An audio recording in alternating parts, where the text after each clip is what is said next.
There we go. Hello, everyone. Is it working? Is this working?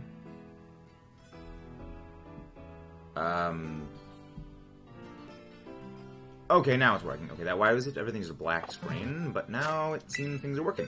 Hello, everyone. Welcome back. If you guys haven't done so already, please don't forget to leave a like and subscribe for more. Wrong button. There we go. Hello there, Mudkip. Hello there, Amazon. Hello there, Among Us. How's everyone doing? So today, to start things off, we've actually got an outbreak of something I've been wanting to try to get for a while. Nummel! Save the Nummel, as the forehead queen could potentially say. But yes, we're going for Nummel. So we're hunting on mainland Paldea, and then we're going to be later switching over into, KITAKAMI? That's the goal. Because I want to get Shiny Nummel finished. So here's the thing, Mudkip. My brother said, yeah, you heard about this new Switch game, this, like, everything is like, I don't care. No. The fact that my brother is bringing this up to me worries me.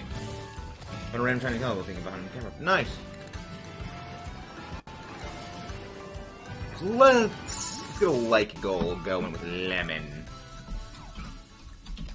A lemon-like goal. Lemon. Hello, Rockro. Lemon. Like go wall. 17. Let's go. Yep. Watermelon game. There we go. Nummel. Alright, so let's get counting off. 1. But yeah, so the goal is to try to at least get Nummel. Yeah, there's a shiny camera up actually that does look like pretty cool. I actually do kind of like shiny camera up look. Watermelon game is good too, again. Isn't it basically like isn't it just basically Tetris though?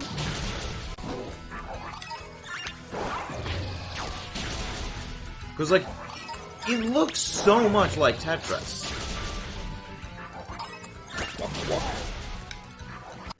Waka waka. I don't know, just something about Nummel's cry amuses me.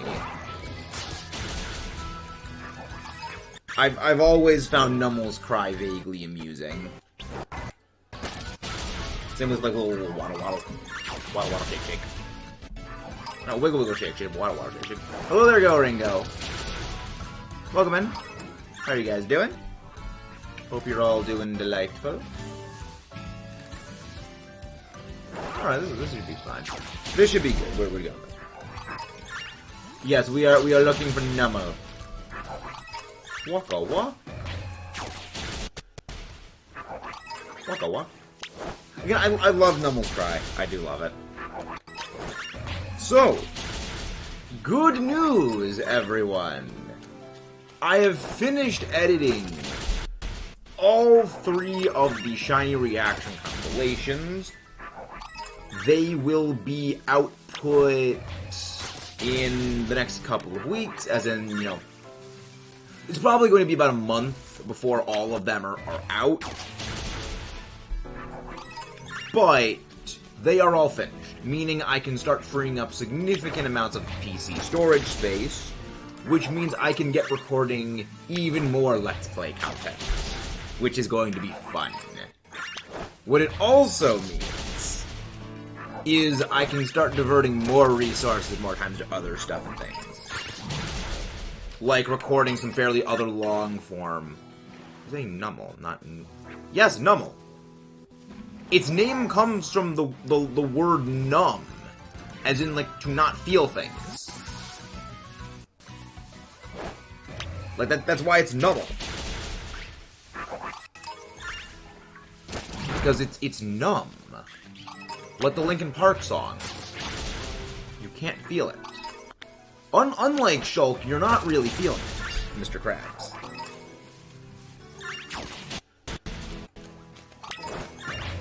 Really, really, yes! Yeah, it comes from the word numb.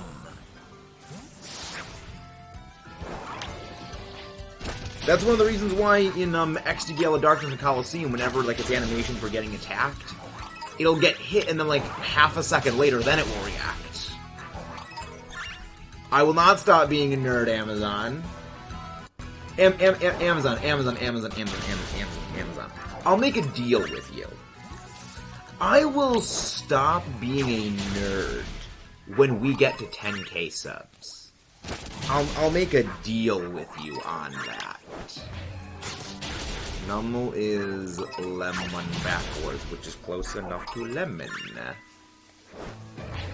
How does that sound, Mr. Amazon? Lemon.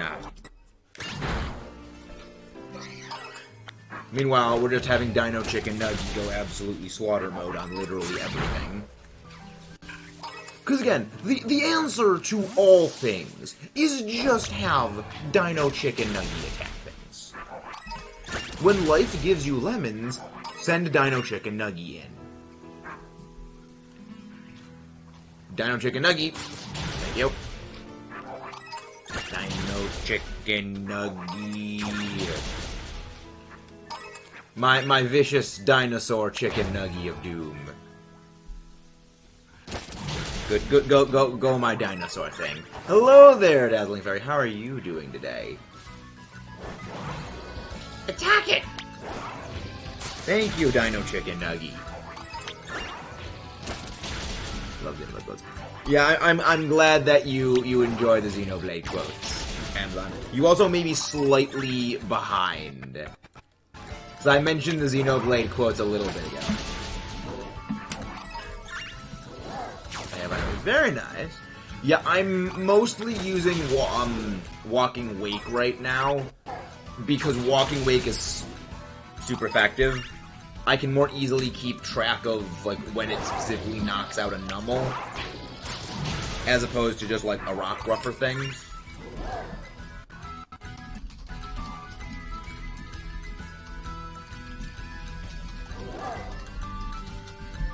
But yes, so other news.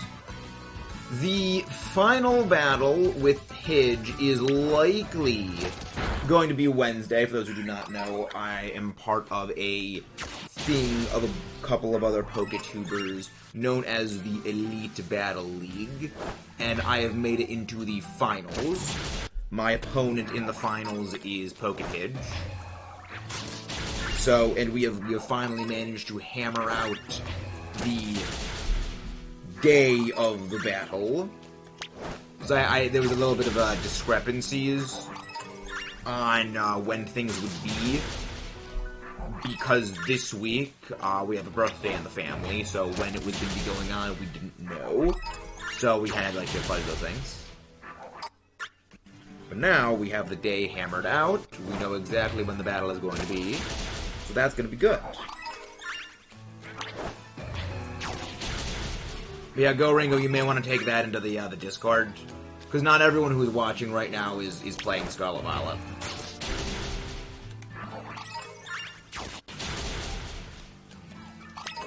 There we go, so we need... Okay, that's actually going to be the last one we need. Well, this one's going to be the last one. Go.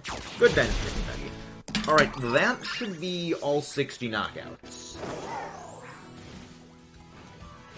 We should be at 60 KO chain. Which is very good for me. I love Nummel's animation. Nummel is a very oddly amusing Pokemon, I will say. It should not be as amusing as it is.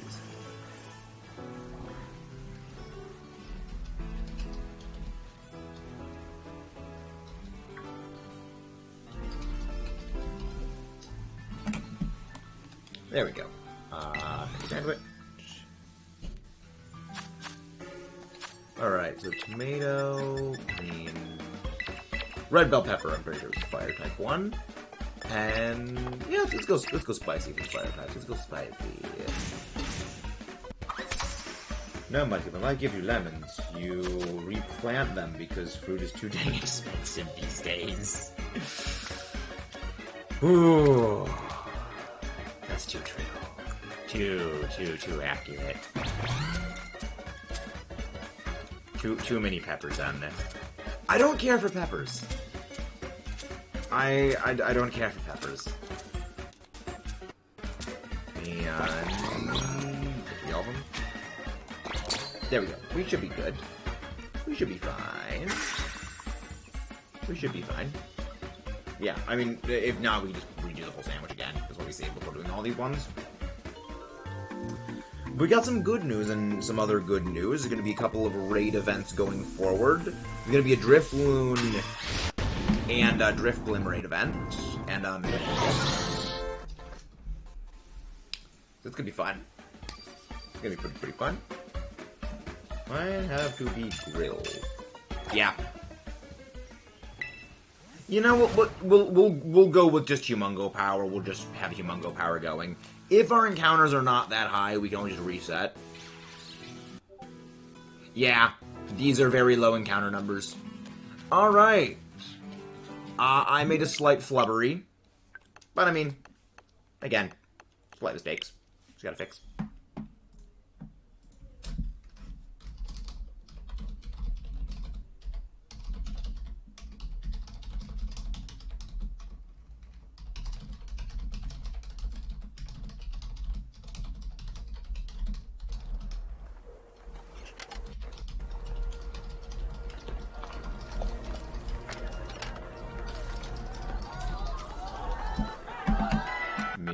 Yes, Ms. Magius raids. So yeah, it's going to be Ms. Magius raids for like 2 days, and then there's going to be like Driftblim raids for 2 days, or it's going to be 2 days of Driftblim, then 2 days of Ms. Magius. And, I mean, it's pretty good. I'm going to be doing a bit of a raid breakdown, because you can get some decent rare candies for them. Though, unfortunately, it does seem all event raids are exempt from the Glimmer Charms extra Terra Shards. Which, big F's in the chat for the Blissey raids. Big F's in the chat for the Blissey. Because I was hoping to get, like, infinite Terra Shards from those. Because getting, like, 10 shards for every typing. Nah, they're one step ahead. You don't get them boosted ones. I was super sad when I saw I'm not getting, like, 100 shards per raid. I mean, it makes sense why they don't have that, but I am a little sad. But yeah, the Blissey raids ended like 2 days ago. Actually, they ended last night.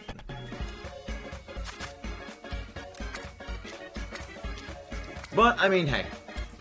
It does at the very least let me know for the future.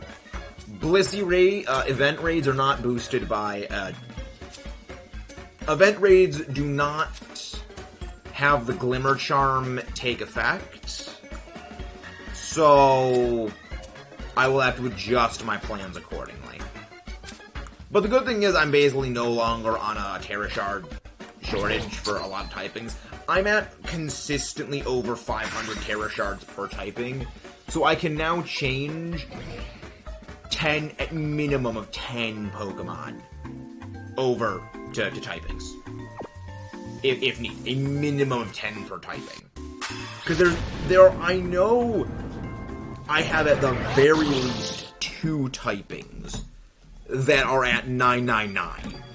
I have maxed out the counter for a minimum of 2 typings. So, I should be pretty well stocked for the EVL next season. Which is good. Considering maximum flexibility for that's going to be important. Same of maximum flexibility for VGC shenanigans. Alright, there's character deck. Alright, yeah, Blissey. I just hope that they do more of those Blissey event raids again, because those were so good. They're so easy. You just bring in Ursaluna, and Ursaluna just freaking curb stomps them into oblivion, and it's easy game over. It just... Belly Drum, let Flame Orb happen, hit him with Facade, and in most cases, the Blissey just goes down. It just does not frickin' heckin' survive. Which is always a delightful sight when you want to get those Terror Shard supplies. But we are just shiny hunting for Nummel now.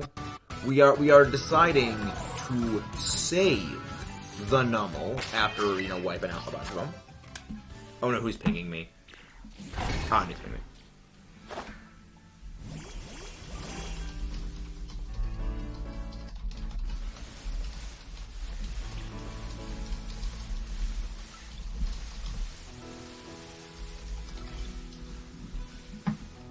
Yeah, it's gonna be good.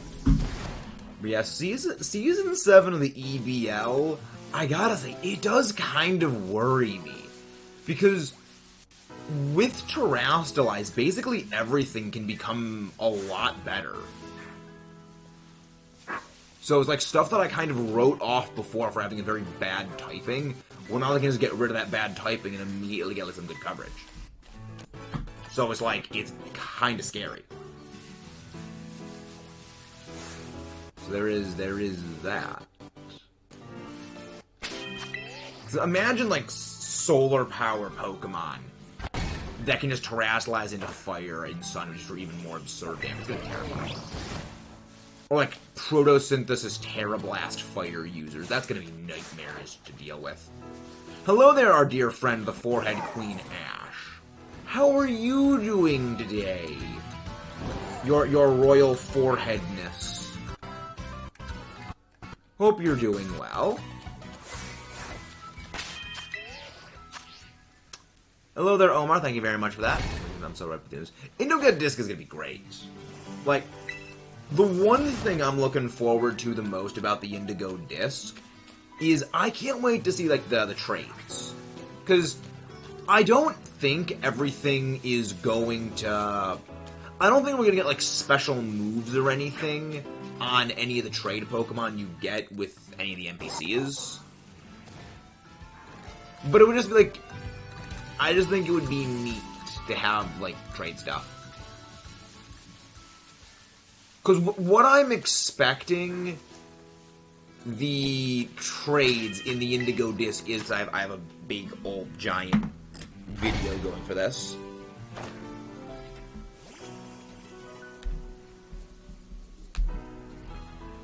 I have a big, like, whole video going on about, like, that I'm going to be working on once I finally, like, trim down the giant amount of storage space being consumed by all the freaking shiny reaction short clips.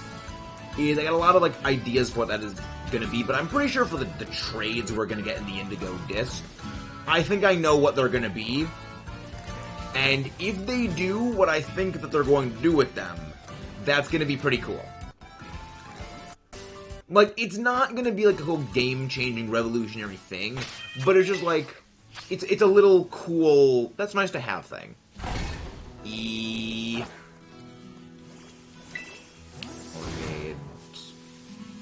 know, if you just added 1111 to that entire number, you'd have a very...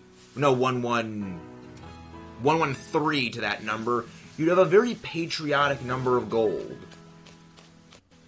Very patriotic number of gold. Inspect the eyes, make sure you're not shiny. Nope, your eyes are not blue. I'm gonna catch Tepig in the Blueberry Academy. I love that you can actually just straight up find the starters in the wild.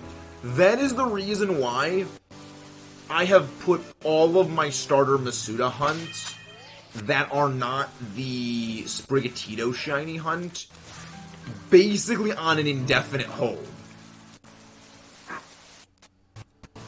Because I don't need to shiny hunt for, like, Charmander and stuff like that via eggs anymore. No, 113. 1776. Not 1,100. Just 113. Yeah, it's like, because originally we had a 5 shiny hunt Masuda rotation going on, but with the Blueberry Academy news of you can go find the starters in the wild, kind of, I don't need to do that anymore. which saved my sanity.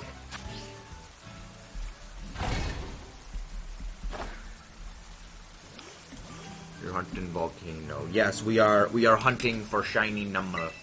We are hunting for humpback volcano face. It is indeed volcano face. Again, like, Nomo always amused me. Whether or not it was good, I never cared about. I just found it silly, which again, a lot like Cramorant, is something that I will forever say. This is what makes Pokemon great. They don't need to have the greatest stats in the universe. They don't need to be the most super edgelord things of trying too hard. They don't have the most epic shinies in the universe. They just need to be amusing, and they just need to be funny. Like, Numel just makes me chuckle. Like, it extracts more joy from me than it has any right to, and I am completely okay with that. Because it's just fun. Right, but does that include the Paldean starters? Yeah, no, we're not gonna get the Paldean starters. The thing is, I only have one more Paldean starter I need to shiny hunt for the Living Shiny Dex, and I need one more shiny Sprigatito. I have gotten all of the Quaxley family. I have gotten the full Skeledirge family was our first dedicated Masuda shiny for the Living Shiny Dex. Back when I was still on the fence about doing the shiny Living Dex, we got the entire Fuecoco family. So we had Fuecoco done for a while. I just need the one more shiny Sprigatito, then we're done with that, and then we can get the other starters, just by catches. Number Choco. Yeah. Honestly, it makes sense you can't get the Paldean starters. Because the whole point of starters is that they're supposed to be very rare naturally in the region they're a starter of. So it wouldn't make a whole lot of sense to be able to catch, like, the Paldeans. Well, then again, Blueberry Academy is nowhere near Paldea. You know, it's...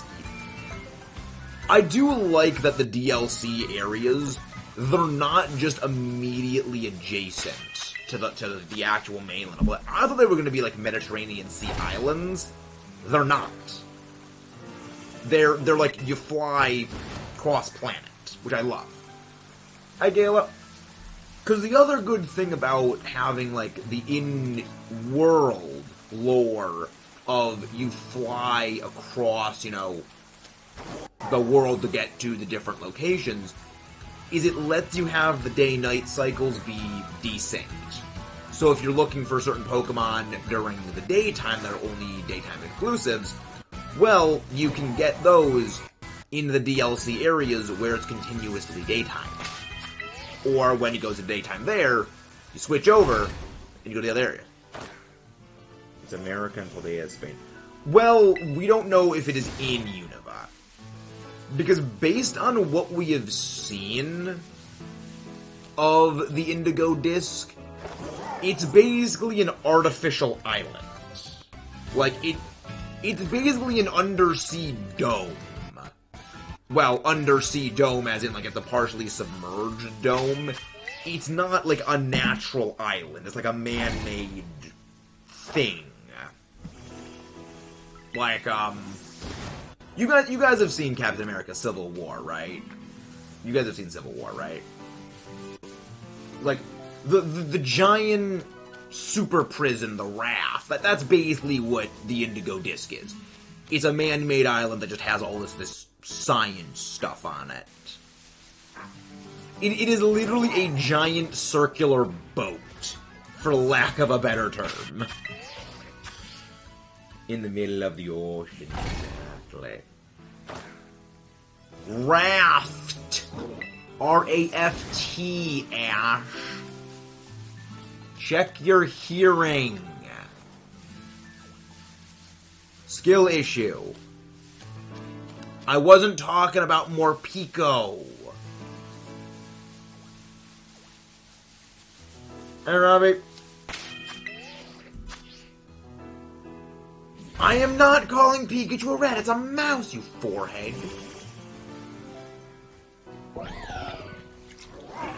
Again, guys, please don't forget to leave a like and subscribe if you haven't done so already. Right, Blueberry Academy is in Unova, which is where the Unova is.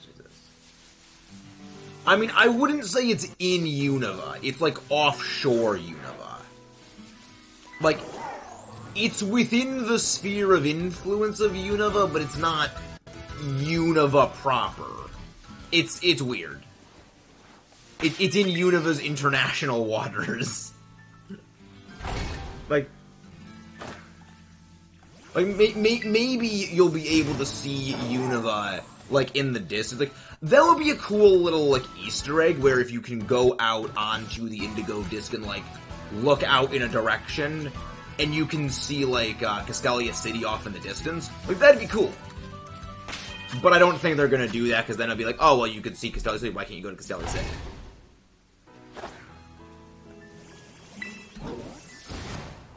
Like, it would be a bit weird if they do that.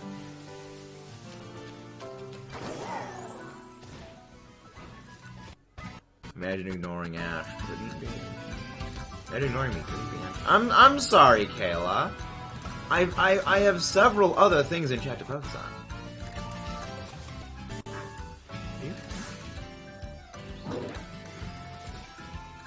No, you're not shining. Like, it's so hard to get a read on Carpet and see if that's a shine or not.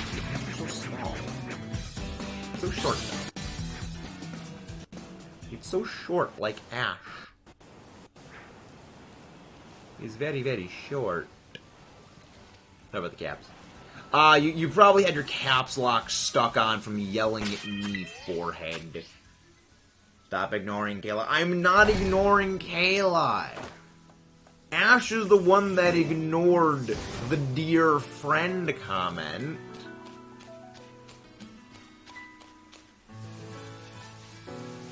You have self-admitted shortness, Ash. Shortness self-report is literally what you have done. Why? Isn't Kayla short? No, Kayla's not short. I will not stop that. Once again, Ash, I will stop when you can properly reach the height to make me stop, which you can't do. You have not acquired the necessary high ground.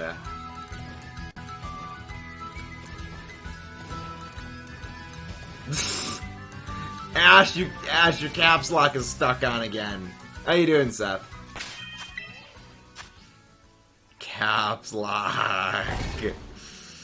You know, Ash, excessive caps. That is against rules. Remember, I'm 5'6". I just had my height measured. I am average human height.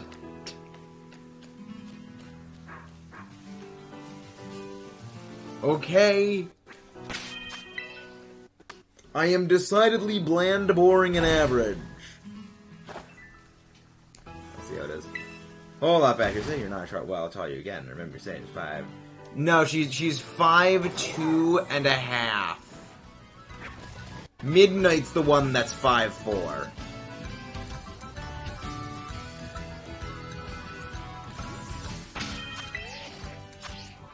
The half an inch is very important. 5'10". You're the same height as frickin' Roost. Which is terrifying, because Roost is tall. I am indeed very well, King Braidstar. How are you doing? And again, guys, if you haven't done so, please do not forget to leave a like on the stream. It is the best way to help support the channel. How are you doing, Braidstar, though? I do have to ask. How you doing? The half is from heels. No, Ash doesn't wear heels. You can tell because she's too short. Or 11, either one. I'm not stop growing. Wow! You have acquired the high ground skill. High ground skill has indeed been acquired.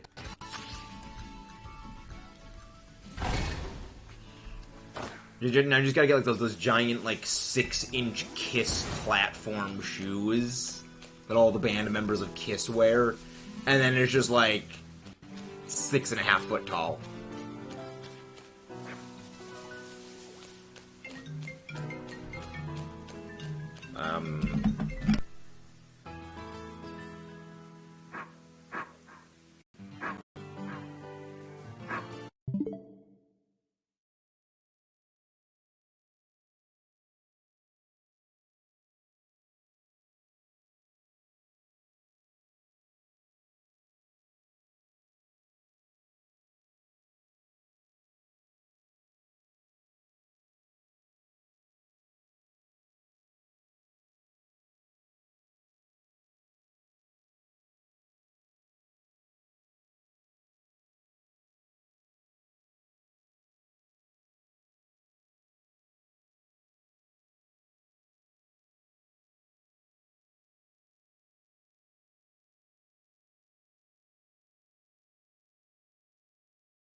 Sorry about that.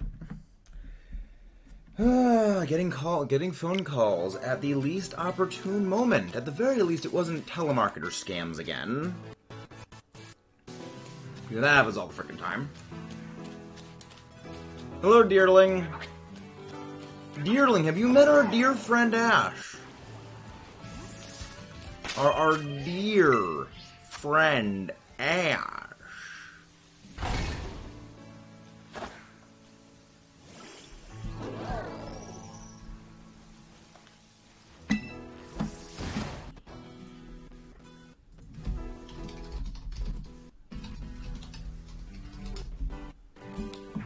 Dino?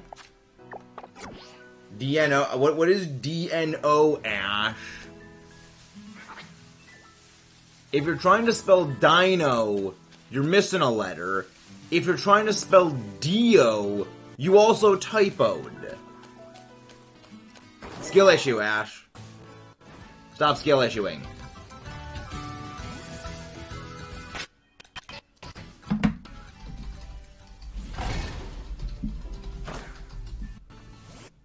You are a dear friend, Ash. That's a lot. That's very tall. Too much height. Too much height. But Ash is indeed a dear friend.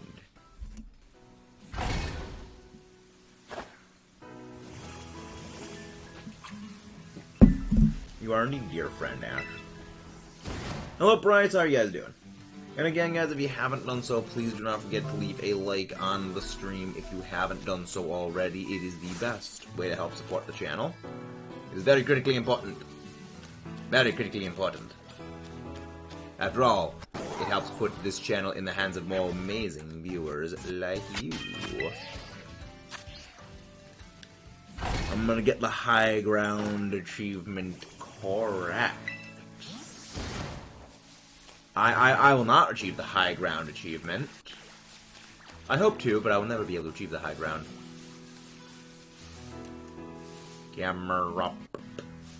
Namo. Namo. At some point, I do think we are going to do, like, a Deerling Shiny Hunt stream. A Deerling Shiny Hunt stream where it's just like, let's just see how many Shiny Deerling we can rack up in a single day. Like, just for nonsense. Just for shenanigans. Hello there, Skeletor. Welcome in. Again, guys, if you haven't done so, please don't forget to leave a like and subscribe for some more. Yeah, it's going pretty well today.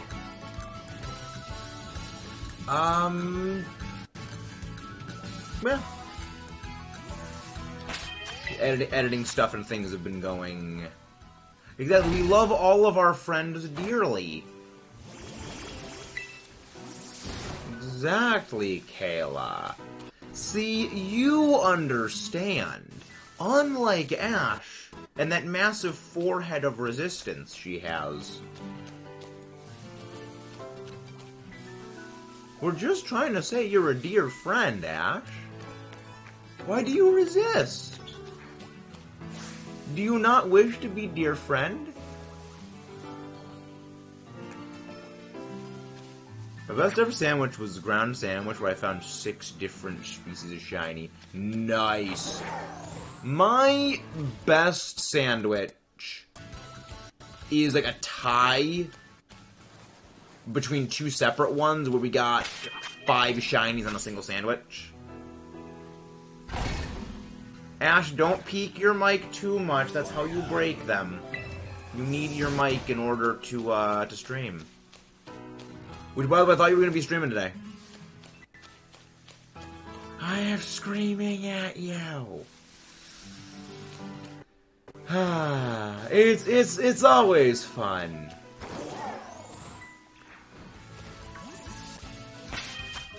It's always fun, Ash. It's always fun. Pleasure to as usual have the shenaniganery.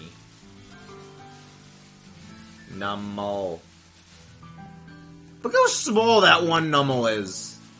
It's so tiny. I have no idea, Goringo. I can't really tell based on the profile picture because they're so small.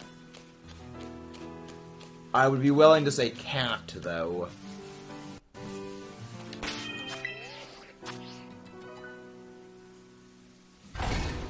Small, just like you. It's kindred spirit, Ash. Small. Like Smoliv. Your favorite Pokemon that was added in Gen 9, Smoliv. The greatest of all grass types. The greatest of all grass normal types, might I add.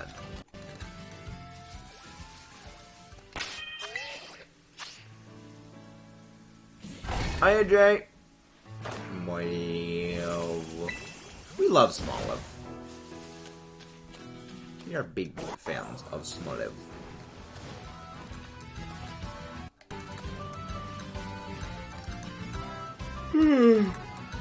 Because when I first started playing the game, I was like, okay, this thing, I want to use a Smoliv on the team just to see what it turns into. And I was not disappointed. Or both of them actually did pretty well. It did pretty decent. Smoliv. Smoliv Leap.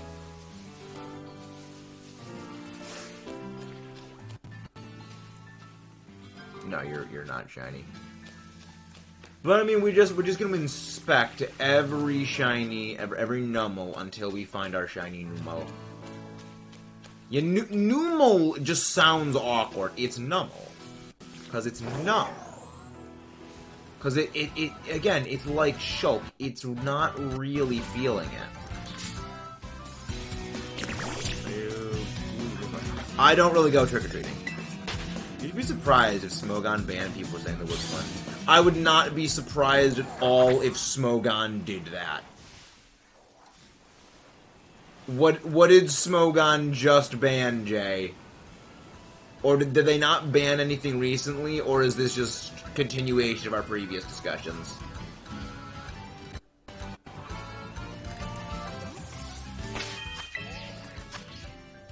I have no idea what that is, Jay. Bro, like 3 weeks ago, I went to Smoliv Garden, And had chicken Alfredo with the bombs. Don't remember the taste of breadsticks.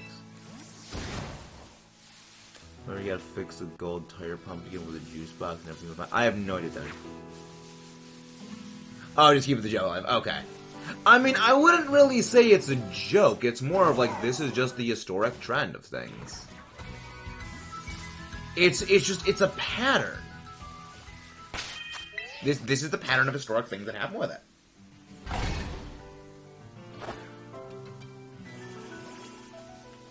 This is what they do.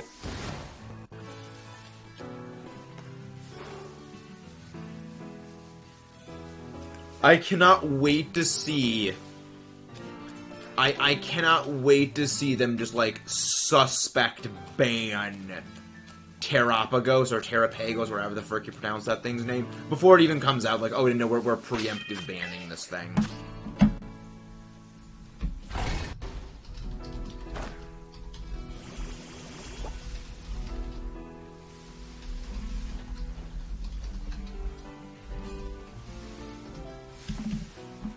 They probably banned Flamigo.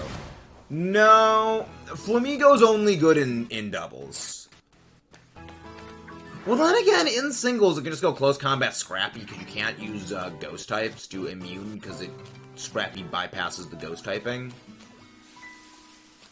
I mean, Flamigo, like, I guess wouldn't be horrible. But I don't think it would be great, because its biggest strength is going with Co-Star and just copying all the boosted allies. I think they did before. They probably suspect banned it. They might have thought... Again, a lot of what they do is they preemptively ban things if they think they're going to be too powerful. So they probably thought, oh, Flamigo's going to be way too powerful, it's too fast, it's got this, it's got that, we're going to ban it. It's like, it's really not that good.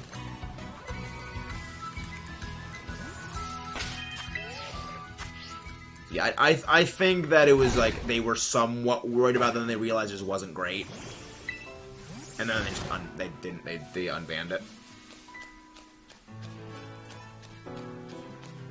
But yeah, it's gonna be. I'm interested to see what happens with the Teal, with the Indigo disc. I want to see what new moves they're gonna be adding in addition to the new ones, because they've already shown us a couple of the new moves they're adding. I mean, Psychic Noise. You know, they added in Psychic Noise, they added in Upper Hand. I'm wondering what the other moves they're gonna add are, because you know there's gonna be some other interesting techie moves. I'm gonna be surprised if we don't get like a new bug type move.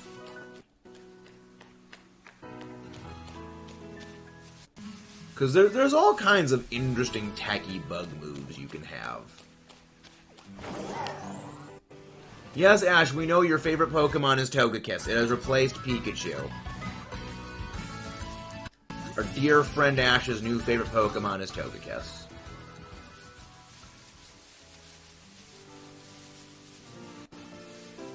Oh, actually, by the way, speaking of Togekiss, actually, I got one more to show you guys. So a few days ago, I went on a hunt for a special card of mine that I knew I had, I just couldn't find it. Oh yeah, also, surprise visit from Blue Eyes Shining Dragon. My Blue Eyes Shining Dragon. And I found it. It's my Togekiss card. Though, you may notice, that's not English. Those are not English words. That's Italian. I have a holographic Italian Togekiss card. And I went digging through every drawer, every closet, everything I could find for where my potential Pokemon cards could have been lurking. And then, after going through every tin, every just thing I could think of, I thought, maybe all of the big, important, special Pokemon cards that my brother and I ever found and ever collected, maybe we put it in the big binder. So, I went to the binder, cracked the big 3x3 binder of all our Pokemon cards, sort of a combination of them. I went over to the Sinnoh part of it, because we all sorted it by dex number. Right there, at the spot for Togekiss, was my Togekiss card. I was like, had I just gone there first, I would have saved myself about 2 hours of sifting through literally every other Pokemon card we had.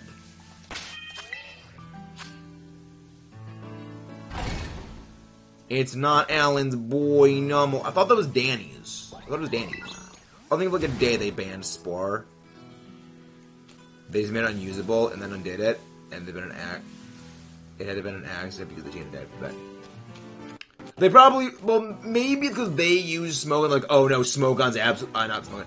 Oh no, Amoonguss is absolutely terrible without Spore. Good, fix it.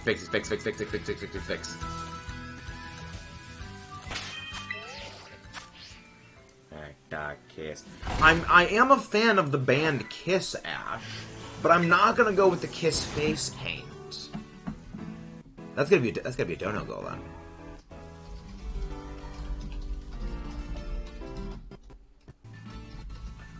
Like, I'm not gonna go full glam rock meta mode, where I just get the Kiss face paint. Like, as awesome as that would be, I'm not gonna do that.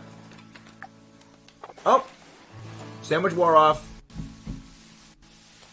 Alright, that is one sandwich. No shiny. Restarting. Save the Numel. Exactly. Save the Numel. Can't believe they literally banned a move and brought it back after a day. I think... This is my completely unhinged, unsupported, crackpot conspiracy hypothesis about why they banned that. It was, they did not want to have people using Spore against them with, like, other terrestrialized, Amoonguss. And then they just realized it was unusable. Borderline unplayable.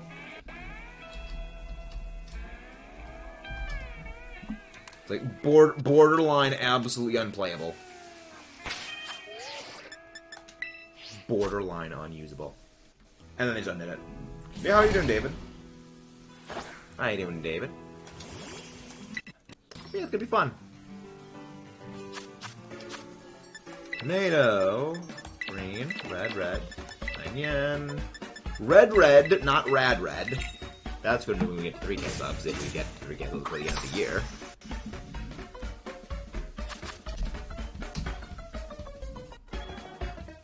At least Crybaby Smogon tier makers. Yeah, again, this is why I stick to doubles. I will say, I'm very happy legacy moves no longer exist. Like, this is one thing about the EBL that I legitimately worry about, is someone getting something big, extra bulky, and just annoying to deal with. Like Toxic Stall Umbreon. And then just bringing in like a Toxic Stall Umbreon with like Moonlight Toxic. Or like Cosmic Power Clefable. And then it's just like, with Toxic, like, I don't want to deal with this. And I'm so glad I don't have to deal with that.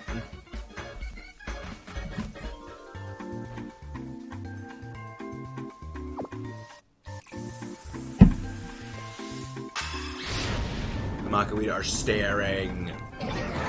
Short punchy punch back. I mean, the Makuhita have been gone for a while. We're making a sandwich. Winking Pika Pick. Ash, it's your favorite thing in the world, the Winking Pika Pick. Your favorite thing in existence. Wait, hold on. Wasn't Umbreon supposed to be poison type? No. Umbreon was always supposed to be dark type.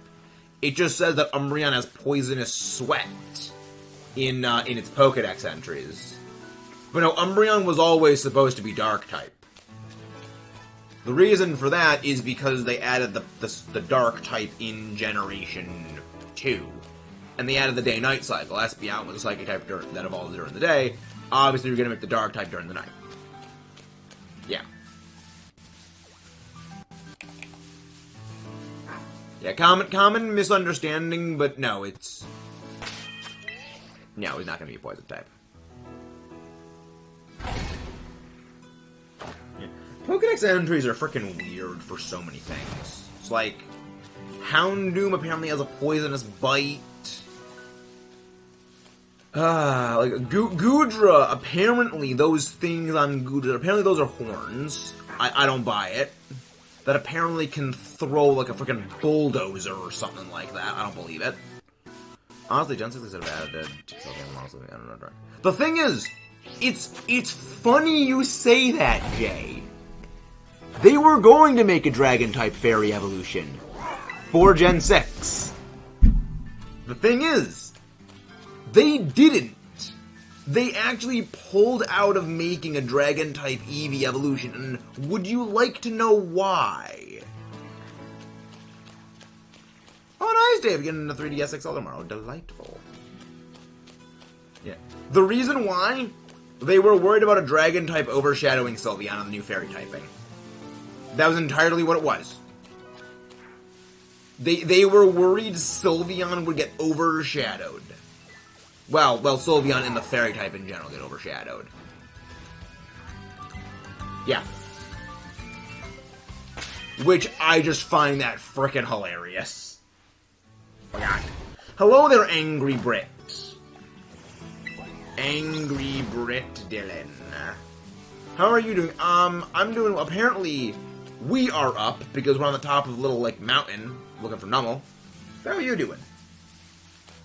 And again, guys, please do not forget to leave a like and subscribe to the stream if you guys haven't done so already, you absolute bunch of legends. It is indeed Dylan. It is the angriest of Brits. But, like, prior games, you could be handed over. Yep. Yep. Yeah, that's the reason why it is so funny. They decided to just deny that. I just find it. It's something that, to this day, I still get a giant laugh over. Because it honestly makes me wonder, what other behind-the-scenes, just, like, silly decisions and things getting cut have happened in Pokemon games? Like, how many other, like, potential evolutions for certain Pokemon could have been a thing, and they just cut last minute for, like, popularity reasons?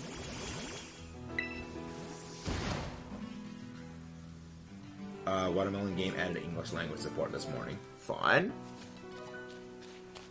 Watermelon game. It's Watermelon Tetris. Although, don't know if it's just me, but I feel like from Gen 1 to 3, Dark and Ghost type should have been switched. Dark being physical, Ghost being... Yeah, you're not wrong on that, Jace. Like, I agree 100%. The reason why Ghost was physical, though, is there were two Ghost moves back in Gen 1. Lick, Nightshade. That was it. Yeah, I've actually made the same observation historically where you look at all the offensive Dark moves from Gen 1 to Generation 3, almost all of them, I do believe every single one of them actually became a physical attack. Yeah, actually every single one of them did become a physical attack. Though it is worth noting, back in Gen 1, I believe Bite was actually a normal type move. Bite became a dark type move in Gen 2. So that's kind of a little weird thing.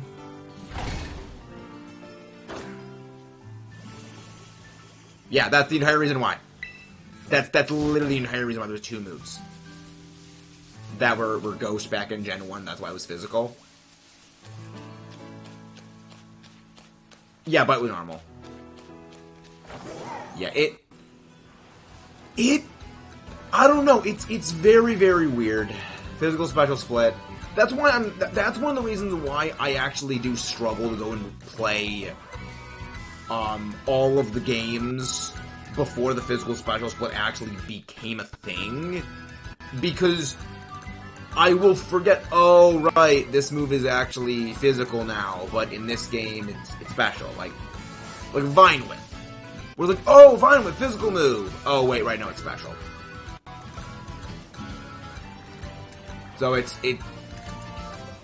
like, I've always said, my ideal, like, Gen 1 Kanto game is... My ideal Kanto game would be, you have Let's Go Pikachu, Let's Go Eevee, with all the moves, typing expansions, and everything that game has, with, like, basically, if you could plug the physical special split and Let's Go Pikachu, Let's Go Eevee learn sets into Fire Red Leaf Green. That's basically what it is. Where it's like, I guess that would be like, where you have abilities, you got the physical special split, and Kanto. No, just because it was before my time, Ash, because I'm not old. I had my first exposure to Pokemon be good games, not Gen 1.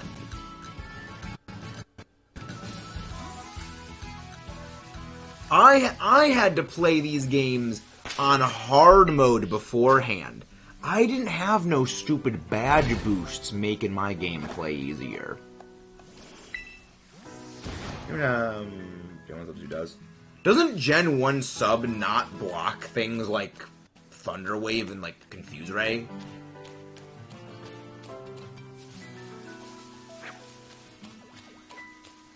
Because I know back in Gen 1, if you use Dig, Earthquake will miss you. Which is just weird. It's basically for type, but it doesn't go. Wait, what? Wait, does Sub not go away in Gen 1? How does Substitute not go away?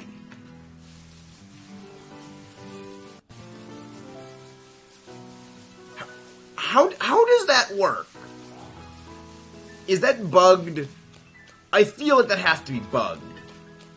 There is no way that is intended. There is no hacking way that is how it should work. Oh.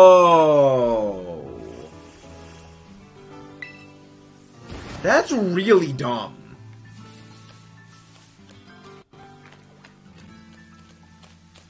That is a very, very weird mechanic. That's Twin Needle Pin Missile Lick. Oh my gosh. Alakazam was just invincible. Would Nightshade not work? Because technically Nightshade is a ghost move, but it's set damage.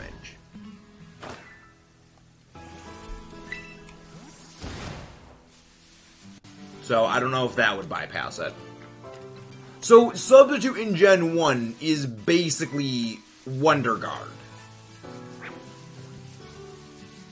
It was Wonder Guard before Wonder Guard was Wonder Guarding.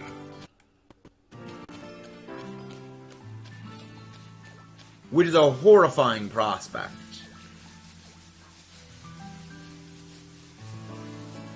Need to have a base power too. Wow. Whoever thought of that move? That's just criminal. I have a really bad idea for boss fight. Mudkip, I'm concerned. I don't know what got sub in Gen 1.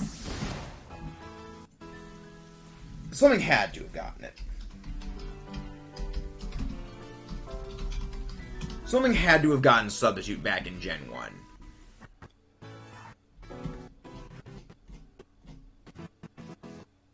Kind of all the Dream Eater. Can't affect a Substitute. Mr. Mime got it by Mr. Mime was the only one that got it by level. By TM, literally... Really? Really, in Gen 1... Oh no, everything gets it other than Caterpie, Metapod, Weedle, Kakuna, and Magikarp and Ditto. Okay.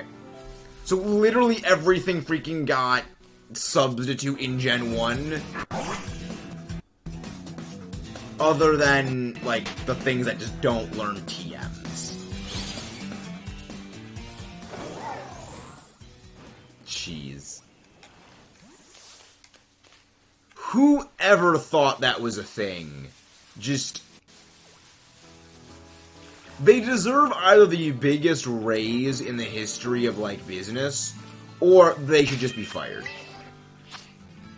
So Gen 1, Bug and Poison, which is... Yep. I didn't know about that one. So pretty much the boss has 2 orbs floating around them. One is a weak point that damages while the other powers up and spawns in another orb. Mudkip.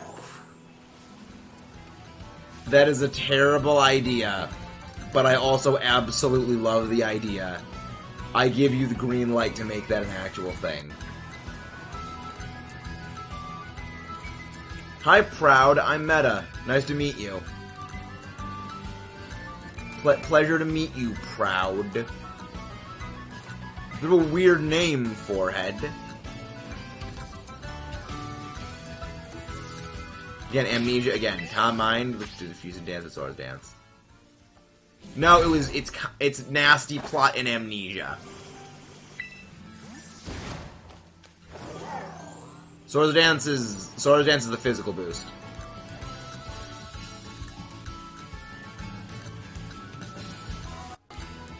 I will not stop, Ash. I will not, because you make it too easy, you Forehead.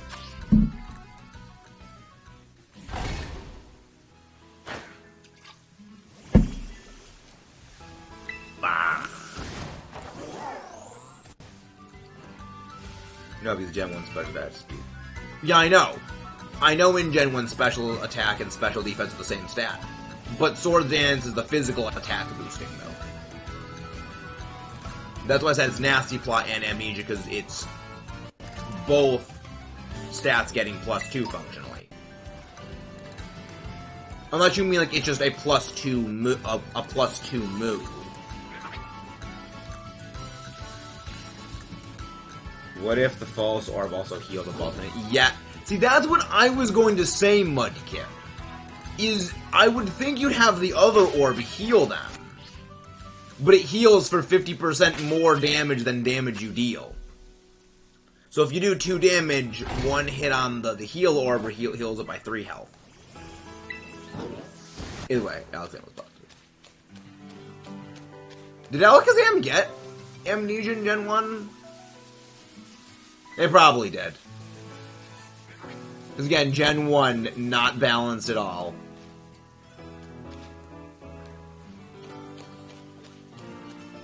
Gen 1 was horribly broken. And that's honestly kind of hilarious. Alright, but where is the Numel? I'm starting to learn that Fire-type Shiny Hounds are just cursed. Like, I feel like just hunting Fire-type Shiny is cursed for us.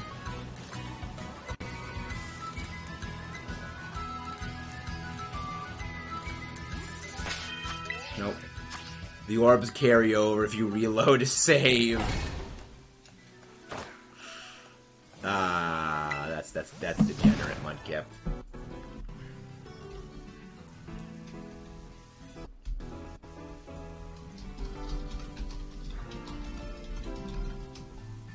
The orbs. So it's an anti-save scumming feature, which I respect that. You really should do game design, Mudkip. You really should. Because that's just criminal right there. I like that.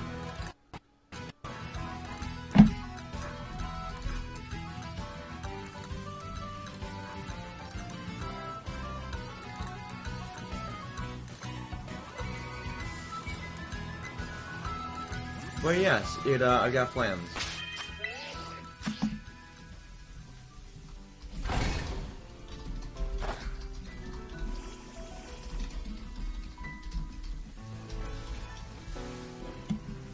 Ash, Gen 1 is literally the worst gen of Pokemon. Pokemon makes Pokemon Gold, Silver look like black and white, probably.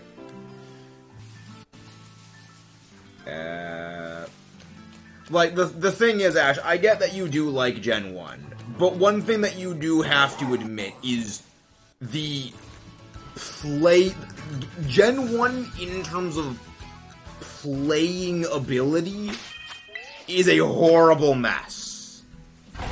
Like, Gen 1 mechanically does not work the way it is designed to work. That's kind of one of the reasons why it's so interesting, is that nothing really about Gen 1 is like... Gen 1 is basically what happens when you give a monkey a typewriter and tell it to make a game. There is no logic, there is no reason, there is no rhyme, reason, or logical thing that exists. It just persists and is the embodiment of chaos. The boss drops a piece of armor that gives plus 3d. I can understand that, Mudkip, but making something more enjoyable and a game working as it's supposed to, I think, are two very different things. Like, something can be really, really buggy and really frickin' fun. However, it also needs to be considered, like, does it work as it's supposed to? Which, I think that should matter to a degree. Because then, when they end up making a game and they know how to actually code things correctly, all those bugs are probably not going to be present. And then the thing will be hated for what it is. Ahem, ghost type, beam, missing note, psychic types, glitch, city, level 100 need to keep play Brock. Some fairly easy glitches. Mew more than this again with glitch. I mean, Jay, I will say, dial it back. Like, Jay, this is your one warning. It is one thing to point out, like, the problems that do exist. But it's another thing entirely to deliberately try and go out and, like, shit talk something that someone does like, I will not defend Gen 1 by any means. But dial it back, alright? That is definitely not a line. Like, it is a very exploitable game, but dial it back. I'm saying how broken the game is. We know how broken we know Gen 1 is broken. We all know Gen 1 is the most broken game in the series. That is a very well-known fact to everyone.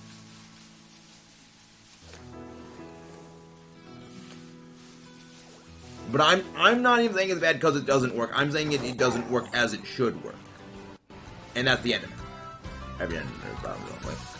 The thing is, the problem that the other gens have, though, is they do work as intended. Like, their basic battling system works correctly, is more of the thing. Like, the closest there ever really was to another move not working as intended was specifically a very, very weird interaction of the move Skydrop, which was if you were knocked out while you were picking something up,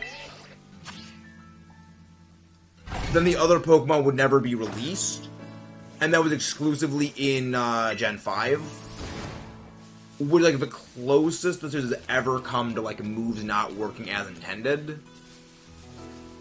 But on the whole, a lot of the other games, like, for me, like, the core functions of a game, if they work the way that they should, then that is good. Like, if the core functions fail, I think that there are some problems then. Like, that's why Aliens Colonial Marines hurts me. Like, I love the Aliens movies. Like, yes, I even like Alien Resurrection. As bad as that movie is for a lot of people, I will say I do find some, like, legitimate enjoyment of that movie. But Aliens Colonial Marines... Oh. That hurts me. That game causes me physical pain. There are few things that cause me physical pain like that game does.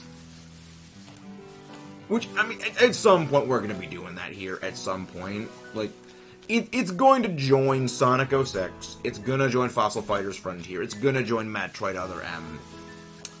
It's the game that I'm going to have to play at some point because I want to. Because I want to experience the full force of its failures firsthand. But the funniest thing, that and this is Gen 1, is a Gen 1 2 kind of legit Pokemon basically had one. Yeah. Well, the thing is, that's even some. Well, okay, well, Generation 4 did actually fix that for the most part, but again, that's really more something that's not a problem really specifically of Gen 1J. That's more so something of the devs literally had no idea what they were doing. Like, it's one of those things where the devs just had no clue what they were doing. This was entirely uncharted territory. Like, I am probably the least giving Gen 1 the benefit of, like, time of anyone you will ever meet. But when it comes to Gen 1, they just had no clue what they were doing. That's one of the reasons why, like, when Gen 2 fixed a lot of things, it fixed so many things. Because by that point, they actually had a budget to work with.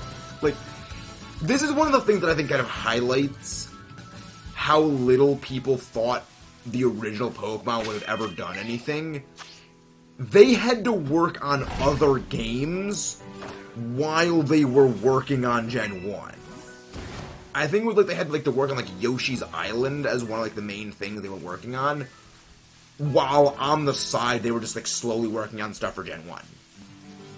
So it was really a thing of there was never any testing, never any like actual balancing put into it, because they just didn't have the resources. That's what's at the early gen.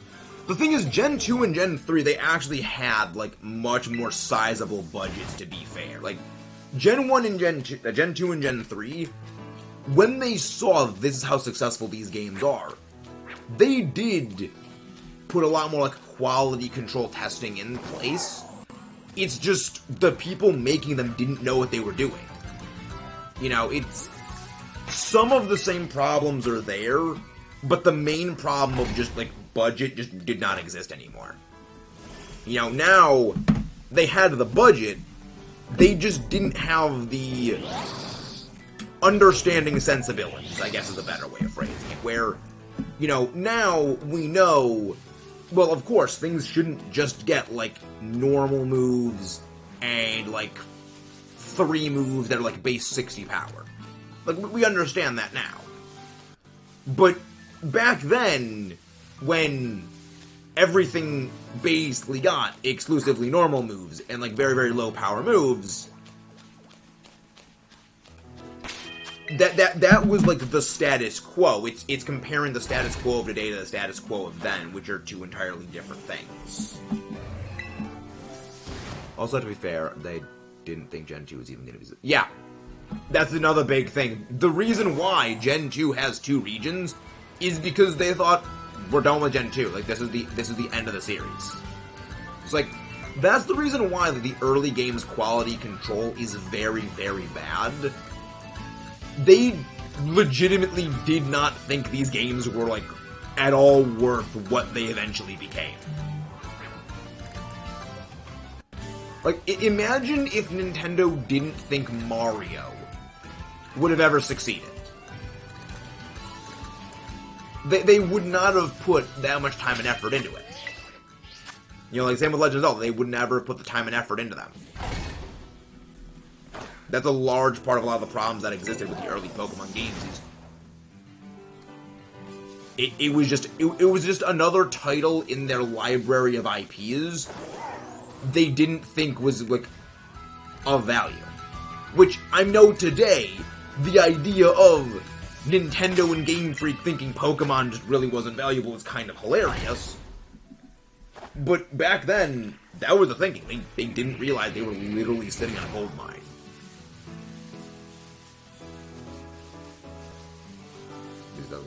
Yeah. So they didn't put that much effort into the games. Yeah. Well, it's not as much lack of confidence, but also just lack of understanding. Like,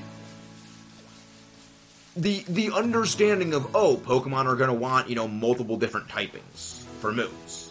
That really wasn't an understanding that started to be a thing until they started realizing they had a huge money-making machine here. That's why when you see Generation 3, you see a lot more typings on a lot of Pokemon. That's why you see, like, the advent of abilities. Like, that's the reason why when you think about the Pokemon games, you have to think of basically 3 different development mindsets for all the different games. Where Gen 1 and Gen 2 was one mindset, Gen 3, 4, and 5 had a different mindset, and then Gen 6 onward is the modern day development mindset. One is toddlers running around with a golf club whacking everything for Gen 1 and 2, because they had no clue what they were doing. Gen 3 and Gen 3, 4, and 5 was, okay, we know what we're doing, we've got an idea, we have a direction we're going in, and with more confidence in what they're doing. And then the modern one is now, like, just mass market appeal. But the first 2 games basically had to be the colossal errors they were.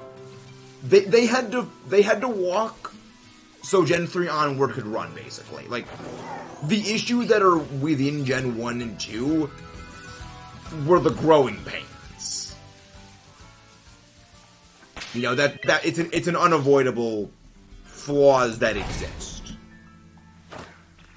Because move no Pokemon were normal, the best move when Body Slam in Gen 1. Not exactly. It was Hyper Beam, because if you landed a knockout with Hyper Beam, you didn't have to have the recharge time. It was only with Pokemon Stadium where they added in, even if you get the knockout, you have to do the recharge turn. Then it became Body Slam.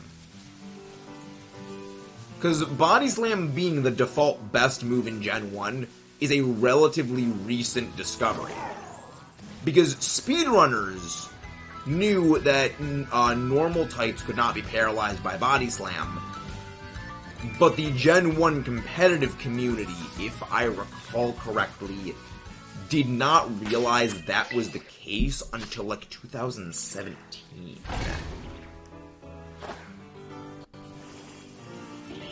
Love Johto, so I started to play. Not a just be fair, but I still love Johto. Yeah, again, it was Gen 1 and 2 just... They had a lot of problems to work out that the dev staff could not have anticipated, realistically. Like, I will say, it is a fair criticism to say, like, a lot of Pokemon have, like, either way too good of type options or not enough. People actually play Gen 1 competitively still. Yeah. Yeah, like, it still is a thing that ongoes, a Gen 1 competitive.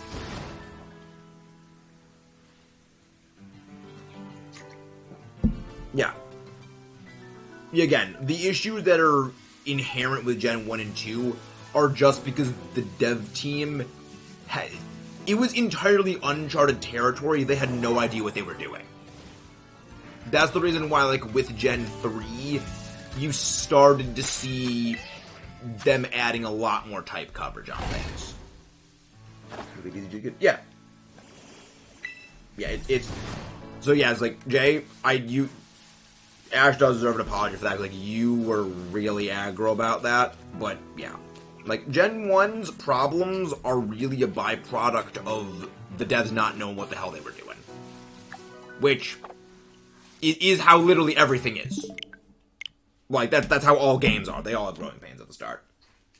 I learned lots of Gen 1 competitive because just sheer awe. There's a lot of, like, weird stuff about Gen 1. But, yeah. It's a fascinating thing. But yeah, pretty much there are 3 different mindsets Pokemon's gone through. There are 3 very different mindsets. The first one was, again, them figuring stuff out. Then the confidence that they had with Gen 3, 4, and 5. And then when Gen 5 flopped harder than a lead pancake commercially, because this is the weird thing. And this is one of the reasons why, like, I will say, we're probably never getting challenge mode, at least for another 5-10 years.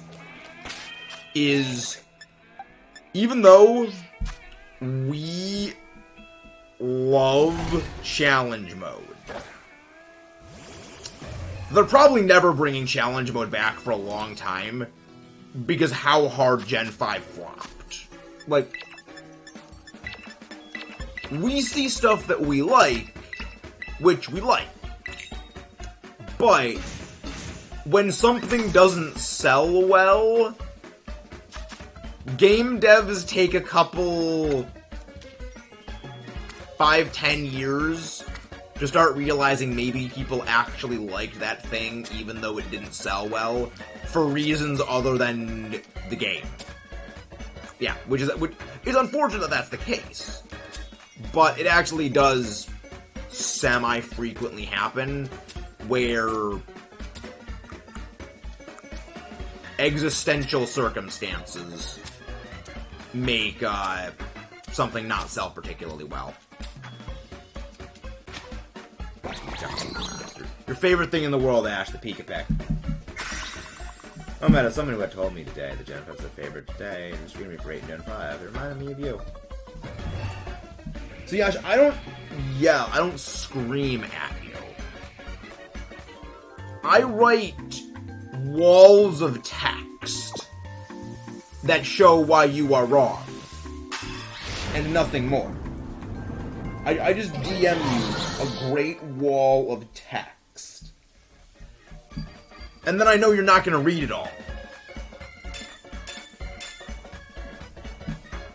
So, like, that's different. I mean, props are important, but I feel like the quality should be much better. Well, see, here's the thing. Here's the thing. The way they look at it is this. How many more people are going to buy the thing for the quality adjustment? Like, it's the same thing as basically, like, voice acting in Pokemon.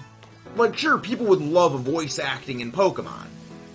But you gotta weigh how many people will buy the game just because voice acting is in the game versus how much money does it actually take to, like, hire the voice staff and everything like that. And when you weigh one cost against the benefit of the other, it's literally hemorrhaging money. Which is basically like you're literally like throwing money away. Which is the reason why they just don't do it. It's why even though there's like voice acting in something like Pokemon Masters, it's the voice acting is I believe only in 2 languages, like it's either like Japanese and English.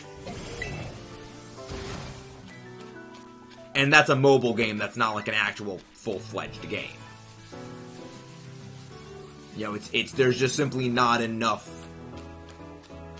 people that would buy the game exclusively because of the voice acting to justify the cost of it.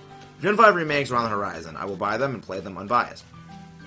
The thing is, Ash, you cannot say you're playing them unbiased. Your disdain for Gen 5 is too deeply ingrained. I do not believe you when you say you will be unbiased by them. I don't believe you. The only reason I didn't refund it was because, one, there you go, less competitive. And it's funny though, the game. The thing is, the game really isn't even that glitchy. Like, again, glitchy. I would say glitchy is you're falling through the text. You're falling through the texture. You're falling through a mountain,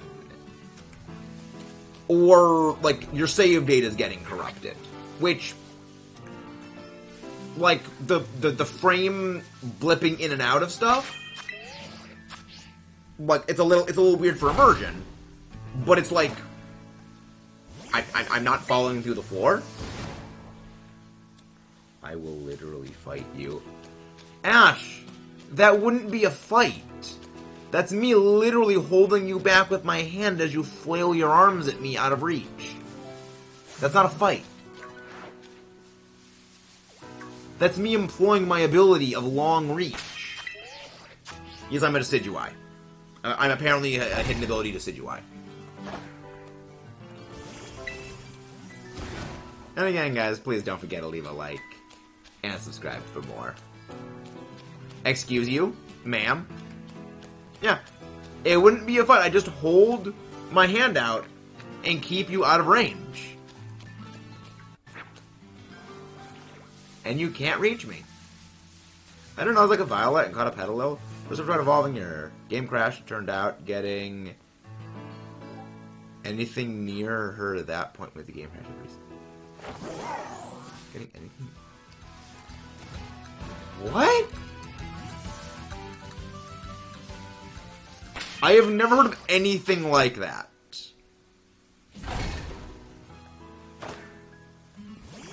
Nice use of the semicolon as opposed to the apostrophe, Ash. Getting anything near her in the decks?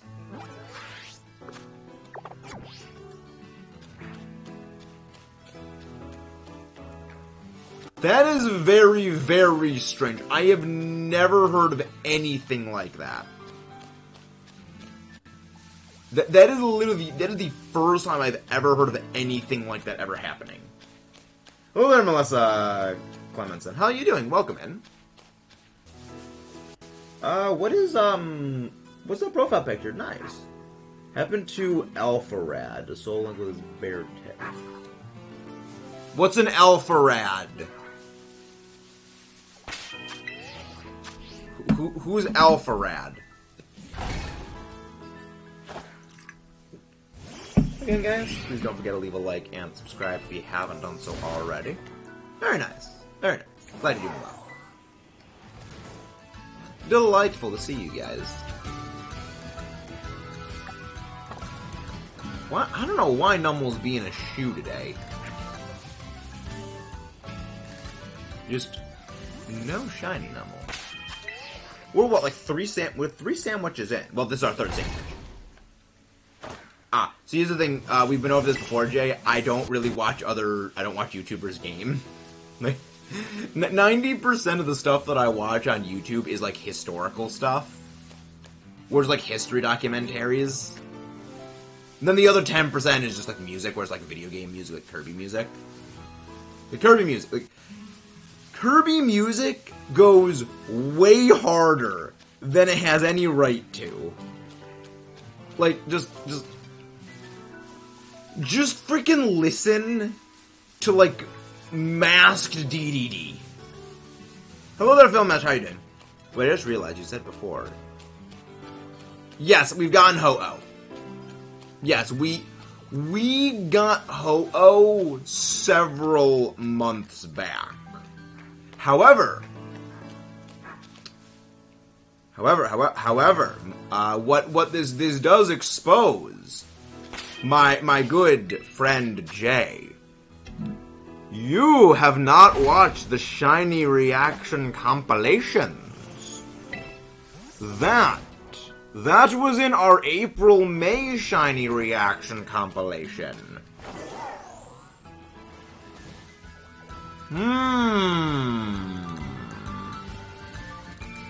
So I have to do that every so often when it comes to stuff. There's a lot of Shiny Reactions we do. Literally in the last 5 months, it's been over 300 of them. So it's definitely easy to get them lost in the sauce. Doing very well. Honestly, I could take an emote with Ho-Oh as a shoe. The thing is, it wouldn't really be visible that's Ho-Oh inside of a shoe. That's the only problem. And I'm glad you're doing well. I didn't, but to be fair, I wasn't able to use the internet from April to May. Wait, is that it? Yes! Finally! Shiny Nummo! Oh, it is good to be shiny. Incinerate Bullet, you have no means of self-inflicted KO. You brought the shiny luck, Melissa. You brought some shiny luck. Nummo. Well, now I know I'm gonna be listening to some Linkin Park now. Also, we have smashed that like goal. Let's update the like goal. Also, I just realized something. I'm fairly certain this Nummo is outside the range of the outbreak. I think this is a non-outbreak boosted Nummo. Because I think it's too far away. Which would not be the first time this has happened. I mean, it's a fairly distinct shiny. It's a fairly distinct shiny. Hello there, definitely not Alan. Yes, save the Nummo. Yeah. That Nummo shiny was outside the range of the outbreak. Which is not the first time this has happened. This freaking fracas. Fracas is a fun word. Fracas is a very fun word. Fracas or fiasco? Which one's funner? Which one's a more fun word to say? So I'm partial to both of them. Is a skill issue? It is indeed a skill issue. Who's next? We need two more. We need one more Nummo. We need one more Nummo. So we cannot move on to Wish Cash until we find one more Nummo. Can we see the box? I can read the box.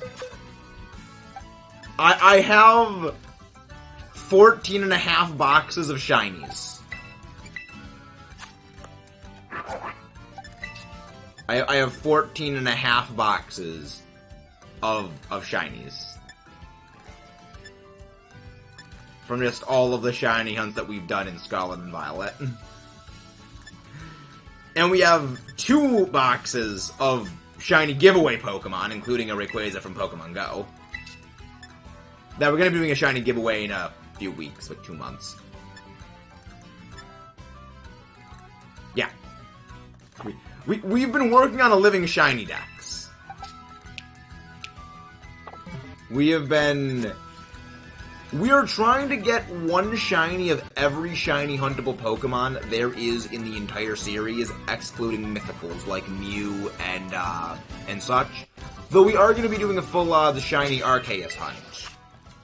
That's going to be fun. Restart Lane to Pigeons, really good fucking evil. I think you've used that one before. But yeah. Yeah, we've been doing a lot of shiny hunting. We are fairly hardcore about our shining hunts. Like, just in the last month, we got 74 shinies. And I know the exact number, because every month, from the 17th of one month, no, from the 18th of one month to the 17th of the following month, I do a compilation of all my shiny reactions, so I will go through, get every single clip of all of my reactions, and put them all into one giant video. Look, we have 2 minutes, and so end up an half hour behind. What the heck is going on with YouTube? Jared, just don't question it. I've found it better to frequently not ask questions. It's just easier that way. Hello, Lexi. How are you doing? Glad you're doing. Glad to see you. Run the miles to go grab Lexi's Link, please. But how are you doing? Look, what features would you add? Meta, if you could make a perfect Pokemon game, what would it be like? Basically, what game would you throw Pokemon would be? I wouldn't have anything. Because, in my opinion, all of the games that don't bend over backwards for fan service are perfect. Like, my policy when it comes to games and, well, media as a whole is I don't think about what I would change about the game itself, because my mindset is, because I've seen this happen to a lot of people, is if you dwell on what you would change about a game to make it perfect, it can make you less appreciative of the actual games itself and make you start to dislike them by making you focus more on what you don't like rather than what you do like. So for me, I like to focus on, like, what I enjoy about it.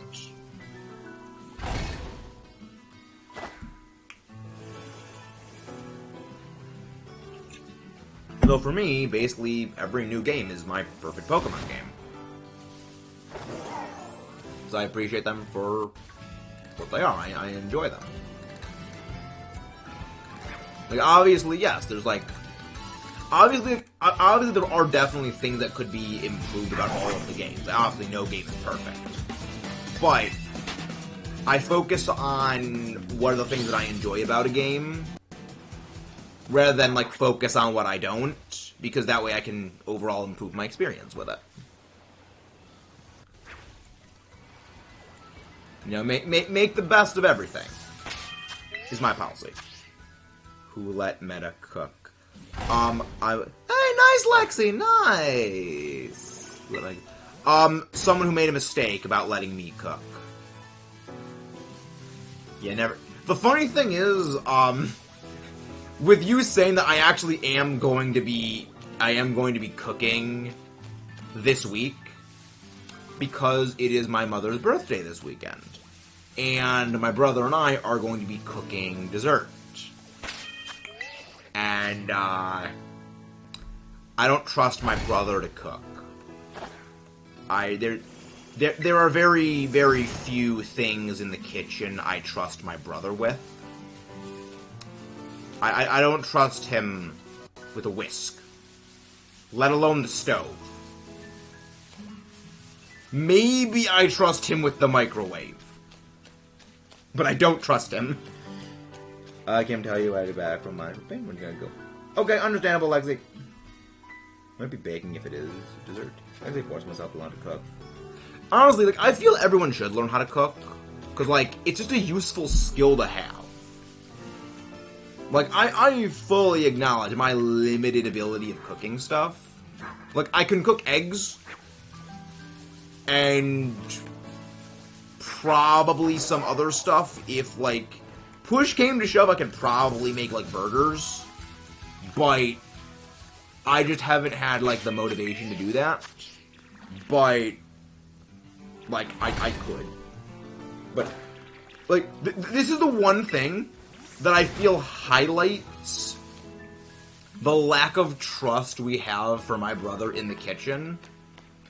Is the old countertops we had were, like, plastic. They were, like, plastic-looking rock pattern. And my brother was making popcorn in a pot on the stove. He took the pot, because it wasn't popping the popcorn, set it on the island for a second, and then took it off. And he tried to scrub away the burnt, melted plastic on the island. It didn't work out well. Because that's not how that works. You can mold a yogurt cup into a...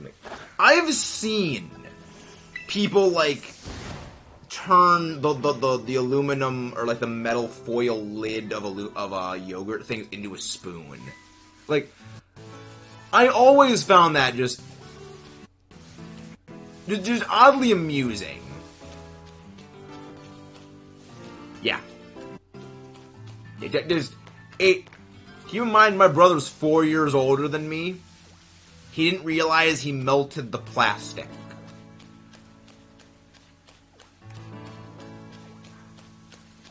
Yeah. It's... We don't really trust him in the kitchen. So... At the very least, he's using the microwave. So... he's not going to be using the actual stove proper. But I'm just going to take the precautions. But yeah, there's stuff and things. There are stuff and things. But yeah. And then, again, thank you guys for coming out today. It means a lot when you guys come out for stuff and things, for shiny hunting stuffs. I'm gonna need to go through and actually figure out how far in the living shiny decks for the entire series I actually am in. Because... yeah, because with all the other shinies we got, we need to go and we need to curate the decks again. I made Vendi Pasta. They will melt if you're not careful. Lesson I learned from experience as a 6-year-old, don't put rubber or plastic near hot stuff. Yeah, that's a good lesson to learn.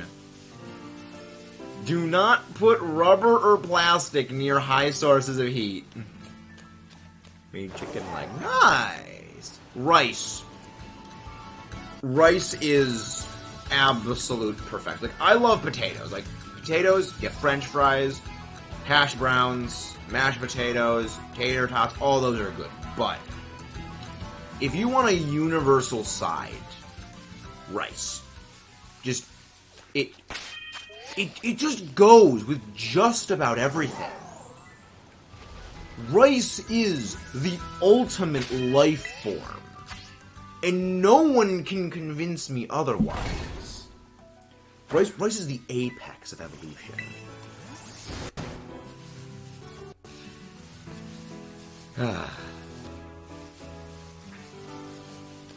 I love rice. What does it make?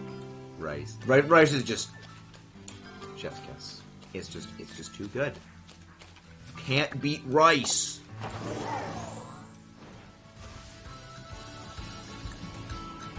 It's just too powerful. Oh no, not this again.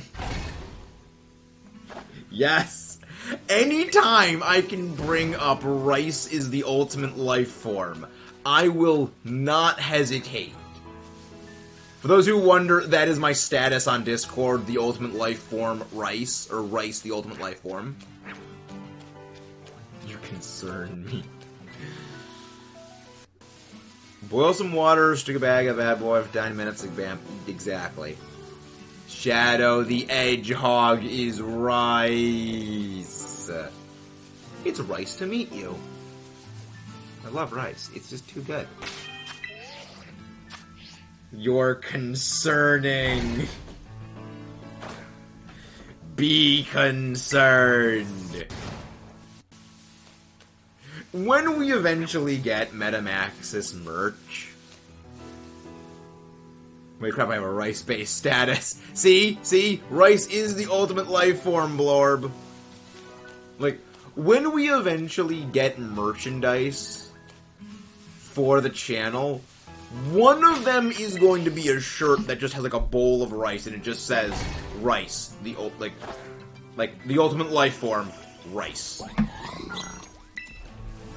But it's gonna be in a bowl with, like, Shadow the Hedgehog colors.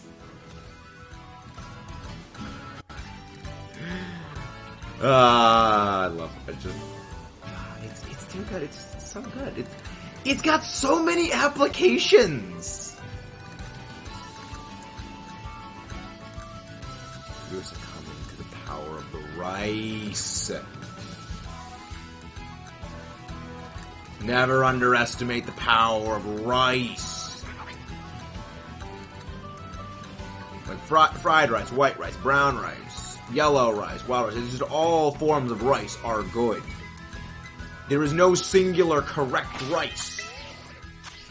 Meta, first I must ask you, do you know what country Sweet is? If not, it's a really good fried chicken place. It's in the city. Give you some sauce with each box for free. I've never heard of Country Sweet. Sell your own brand of instant rice called Ultimate Life Farm. Yes. See, secretly the plot of this entire channel is just to eventually form a rice-making company. Because the rice with mild sauce is chef's kiss. Well, I've never heard of it, so maybe at some point, potentially. There are few sides that there's very few foods that I could basically eat every day and not get tired of. Rice is like probably number one on that list. Like potato is the other one, but potato is a variety of form potato. Like baked potato is good, tater tots good, hash browns, French fries. Upstate New York. It could be we have nothing like that around here, so I do not know what that is. Wait. Oh no, it's not a Knackley.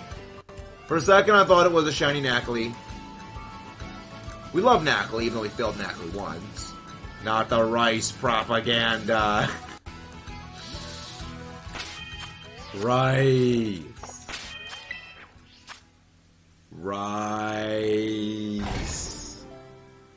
The rice is the beginning and the end. If we ever do Kaizo Ironmon and I get one of those, like, filters, I'm just gonna have my face be a rice bowl. With optional chopsticks. Honestly, at first I thought that Knackley was a brown piece of broccoli. I can vaguely see that. Vaguely visible. I still love Knackley. It's one of my favorite Pokemon they made this gen is the Knackley family. They're great.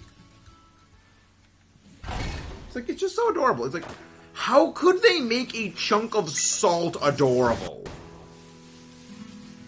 Like, that's just impressive. They got me to be emotionally attached to a grain of salt. That's just skill right there. You can't even be mad. The emotional investment in this piece of salt is unreal. Kinda looks like one besides the small sprite. Yeah. I can see how you think it was you can think it was broccoli.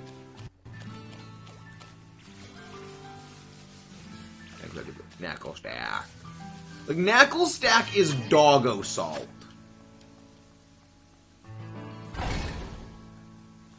They made a bag of garbage cute. Exactly. I mean, like, Trubbish is ugly cute. Same thing as, like, Feebas. Like, it's ugly cute. Knackley is just adorable.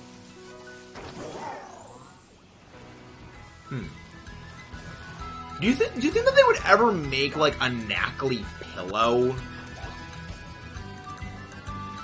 I feel a Knackley pillow would sell very well. The line goes, Mario, Mushroom, Minecraft Dog, Iron Golem. I would buy a Knackley. I would buy a Knackley pillow. I would. It's adorable. I love it. Wait, Knuckle Stack's supposed to be a pig? I thought it was like doggo-ish.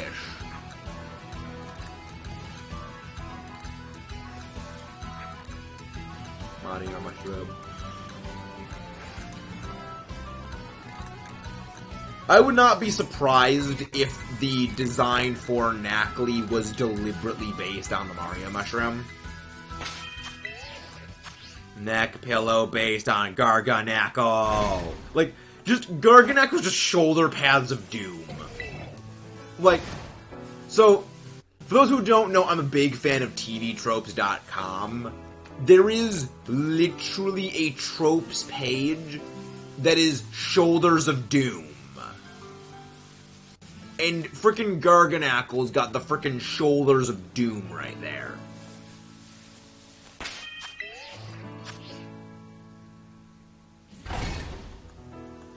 Always, Kayla. Since always.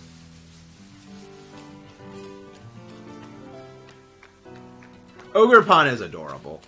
Little angry hammer gremlin. Like, I don't know what it is with them this gen with the tiny little gremlin hammer murder. Like, you got Tinkaton and you got Ogerpon. I'm not complaining, I'm just wondering. I've also read the entire TV Trope Spinosaurus T-Rex article. I love that. Like, the least believable thing about Jurassic Park 3, not even just the resurrecting dinosaurs thing, that all makes sense. The least believable thing about Jurassic Park 3 is the fact that the Spinosaurus could get back up after the T-Rex took a bite out of their neck. Again, strongest bite force on Earth. You're not getting back up after that.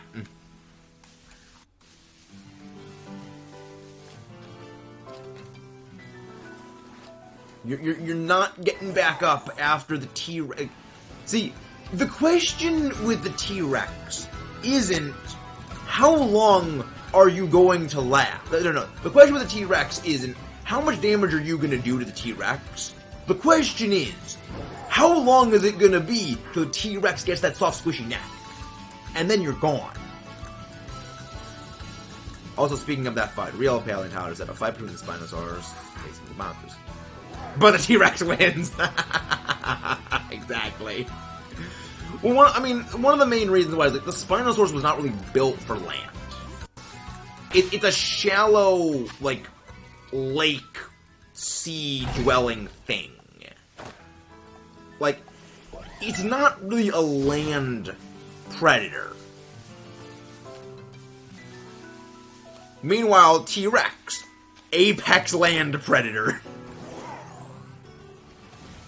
Like, it would be like putting an orca up against a boxing match with, like, Muhammad Ali at his peak. It's like, in their respective elements, they are fearsome things to behold. But the second you put, like, the orca on land, it's a potato. And then you put Muhammad Ali in the water, he can't fight an orca. Or the meme is all T-Rex. Oh my god, really? There's a meme Reddit? Oh my, why am I not surprised? Clodsire is indeed adorable. Clodsire is extremely friend. Orca versus Mike Tyson goes hard. I don't know why, like, the first boxer I thought of was Mike Tyson. No, Muhammad Ali, not Mike Tyson. Maybe it was me thinking of that, like, Photoshop video edit the Olympic people made of, like, Michael Phelps racing a shark. Yeah, that's an actual thing that someone made. It was to show that, like, Michael Phelps could outswim a shark, which... No. You're not heckin' outswimming a shark. They smell blood in the water, you're gone. Unless there's an orca. Because great white sharks are freaking terrified of orcas. Like... If you ever need to know how terrifying orcas are, Those things, they will go after great white sharks just to be an asshole and just eat their liver. And that's it. They kill it and they just eat the liver. And that's it. That's why, like, if an orca gets anywhere near, like, sharks, they will just freaking just dive. Because, like, I remember there was one thing with, like, that a GPS tracker on a shark. And then all of a sudden, the shark was just, you know, minding its own business. And all of a sudden, it just freaking dove, like, thousands of feet down. And they were wondering, why the freak is this shark just diving that fast? And then they realized, oh, there was an orca that came into, like, the ocean, like, thousands and thousands of miles away. And it's like, they're terrified of orcas, which is adorable. Get your liver eaten merch way. Again, when we eventually get around to making merch, there's a whole, like on the top of the list is where do fish live. Is another one of the mean ones. Has Ian ever heard of the video of 2 orcas boiling baby seal? Yes, I've heard that. Again, orcas are assholes because they're dolphins, but at the same time, they're also kind of awesome. Like, they freaking do, like, wrestling, like, body slams onto whales when they're hunting. Like, they will literally jump out of the water and do, like, elbow drop body slams onto whales. Which is terrifying. Because it's like how octopi will just punch fish. It does literally nothing constructive to punch fish. But they just punch fish to be an asshole.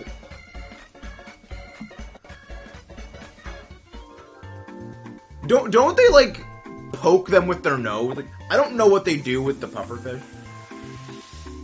I vaguely remember this closing dining room window. Hello, let's have a night. What do they do to pufferfish again? I don't honestly remember. Yeah, like, dolphins are assholes, but why are they so entertaining? They're assholes, but they're very funny. Oh, wow. Wow. Dolphins, you concern me. Dolphins, Dolphins. This is why we can't have nice things.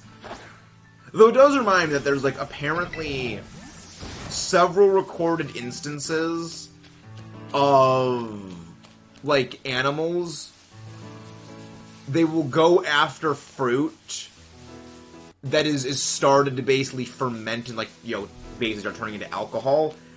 And that animals will, like, eat the, you know, the slightly fermenting fruit, and they have been observed behaving, like, drunkenly. And then, like, the following day, they have also been observed having the exact same reactions people do to having a hangover. So it's like, even animals just want to party. Like, it's weird. The world is fascinating. And also deeply terrifying.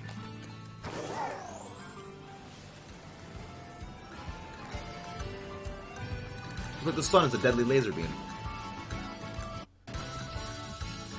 Oh no, Timmy the hummingbird left his friend. Well, no, it's not. It's like mammals. Like I think it's orangutans is the one that, like, was first seen doing it. I don't know. It sounds fascinating. Dolphin just always got fun.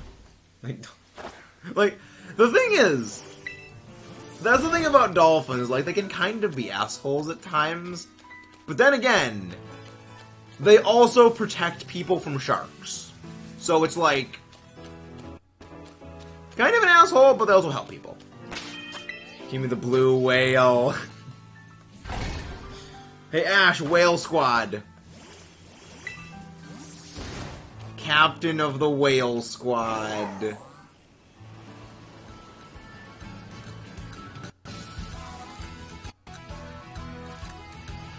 Maybe his bonfire. New Yorkers bite more people than sharks. I wouldn't doubt that. Maybe the only thing I fear, like, the dark. I mean, I got over it. Yeah, but oh god, no, exactly. Like, orcas are terrifying. Again, they go after great white sharks for fun. We think of great white sharks as being scary. They clown on great white sharks. Which is, again, horrifying. Exactly. You're not gonna assholes. So, again, avoid New York. Just, the state itself isn't bad, just avoid New York City. My dying wish to become a beach ball for an orca. I mean, that's one way to go. It's not the way I'd like to go, but I mean, it's a way to go. That's not good. You should get that checked out for rabies. Beep beep. That's not good. That or zombie apocalypse virus. After all, there's always one person in every zombie apocalypse group that's the bitten infected without knowing. Human brain is an incredibly complex machine that allows for a wide range of diversity, but the one thing all brains have in common is a desire to turn themselves off. Oh, that's so dark. Oh, okay, Jared, that's dark, but like, don't have that. Don't have that, Jared. Get that off the thing. Kayla, you really do not understand the context of the statement.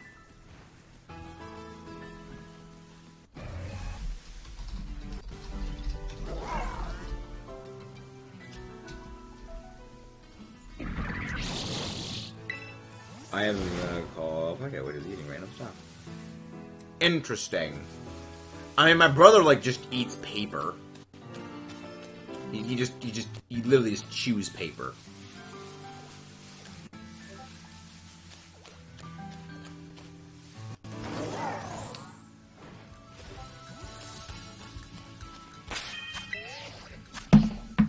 But yeah, Kayla, I will say, you may want to learn the context behind things before responding. Also, Ash, you missed the whale squad jokes. You missed whale squad. I ate a +4 Uno card and gained its powers. Yeah, instead of Spider-Man, you shoot Uno cards out of your wrists. Hello, our dear friend Ash. How are you doing? Our dear friend Ash has made a return. Someone brought up blue whales, so I said whale squad. That's a thing you do, isn't it, Ash? Forehead queen, dear friend, E. Ash off resetting, but to get Nika.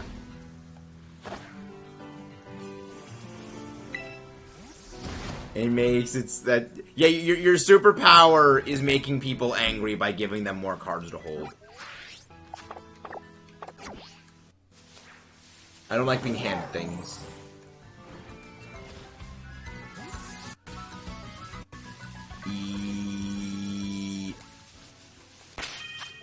E-double?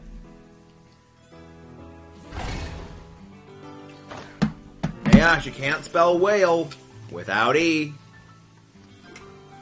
Your superpower is becoming roost. No. My power that every card I pick up is now a +4. Ooh. So you just always win. Uno de das.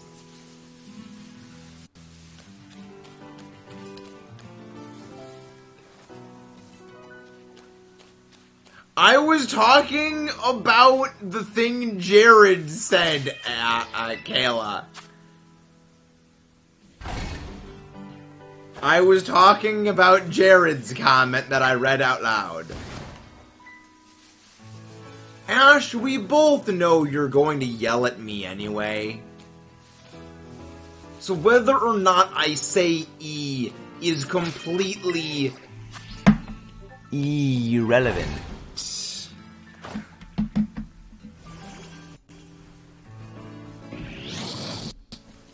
I still win. I'd probably say Weg swinging like Spider-Man or telekinesis. I mean, if there was one superpower I could have, it would be either invisibility or laser eye beams. Or Wolverine's healing factor and bone claws, because those are awesome. But like, it would not be flying, because I absolutely hate flying on airplanes. Like, this is the worst part about, like, the superpower of flying. You can't even use your superpower of flying to get, like, free international, like, flights. Because your passport and everything. You gotta come on planes for that.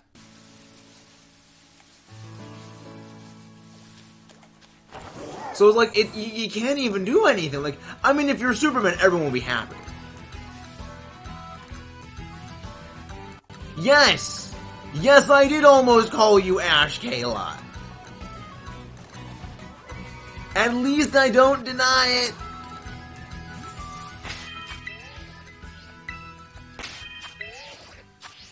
Also, if you would have fly, what kind would Superman be? If it was flight, Superman flight. The wing would just be too energy intensive. Superman just literally absorbs the power from the sun.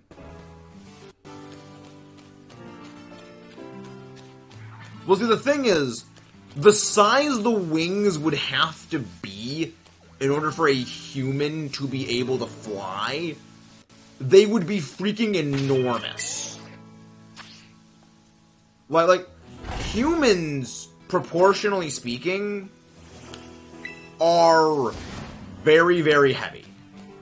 So, like, the wings for us to fly would need to be, like, freaking massive. Like, that's the reason why whenever they made Ridley in any Metroid game, his like 2D Metroid game, his wings are so freaking tiny. And then you look at Ridley in like any of the 3D Metroid games, and his wings are just like giant whack-off, just massive wings. Because the space limitations of the size. Oh no, they would be freaking massive.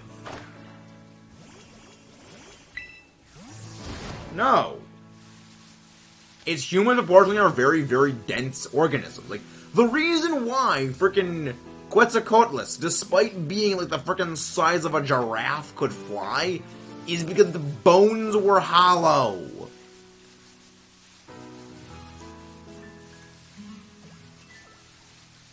Like, you would probably find clothes that you'd probably find it hard to make clothes that would fit the wings. And that was a large fly. Very dense organism. I mean, to be fair, we're all dense.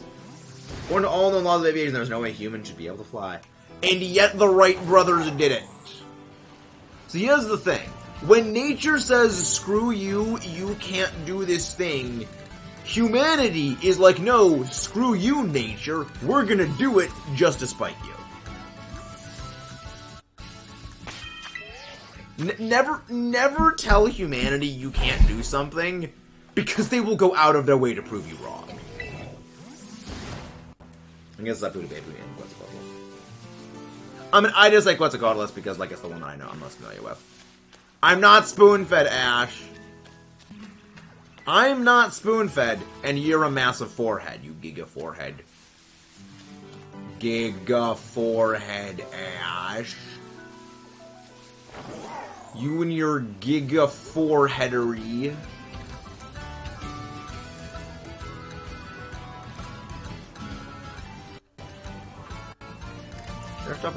Yep. We know more about space than we know about the surface, the depths of the oceans. Which is terrifying. Never underestimate the oceans. Never underestimate the depths. The water always wins. I diagnosed my router with potato. Skill issue, Jared.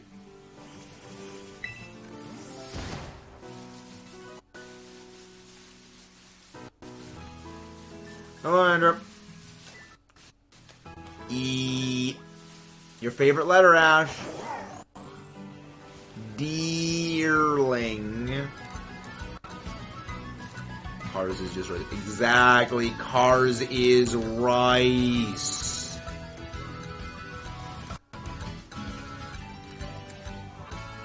Cars is rice. See, when we eventually get the Ultimate Life Form Bowl of Rice merch, it's gotta have Shadow the Hedgehog, like, print bowl, but then it's gotta have, like, a horn, like, 2 horns sticking out of it that look like chopsticks. Triceratops and other dinosaurs. The other day I found it was baryonyx. Fascinating. Baryonyx. Again, dinosaurs. Always top tier. We do indeed love our dinosaurs here. That's why we play Fossil Fighters. Dinosaurs. Like Dino Chicken Nuggies. And again, please don't forget to leave a like and subscribe if you guys haven't done so already. Oh yes, my favorite species of Triceratops. Baryonyx.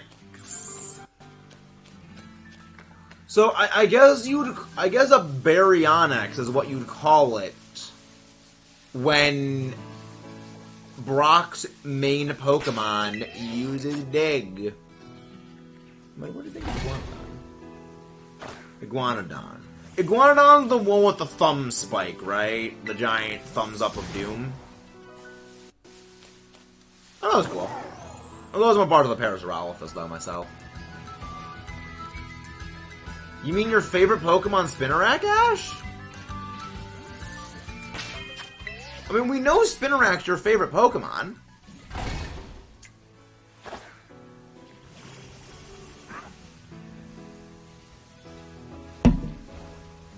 Why do you deny this? Why do you deny your favorite Pokemon Spinarak? It just wants love. Spinarak just wants a hug. Although I don't know how legal it is, even though it was made 10 years ago, but I'm trying to make my own game. What, you mean, Fossil Fighters? You still probably can't. Like, the copyright stuff that is even more. I mean, you can make a fan game, you just can't sell it. Cataclysmic Forehead. I mean, we still need to finish Frontier at some point. I know the game is terrible, but I still need to finish it at some point.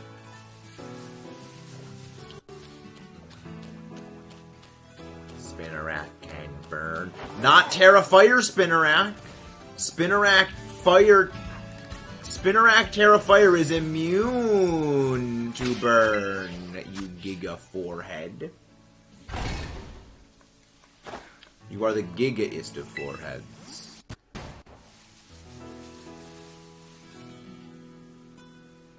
Wait, really, Ash? Wait, Ash. Does it have Fossil Fighters or Fossil Fighters Champions, or both?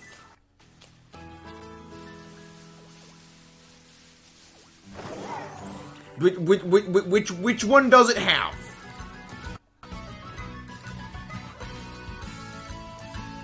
Yes, actually, to what, you Giga Forehead? Answer the question! One, the other, or both? Can you get both of them? I will pay you. I will actually pay you! You know, those dreams, it's been racky, don't it? I must play like Platoon. Hello there, chivalrous Cyrilage, how are you doing?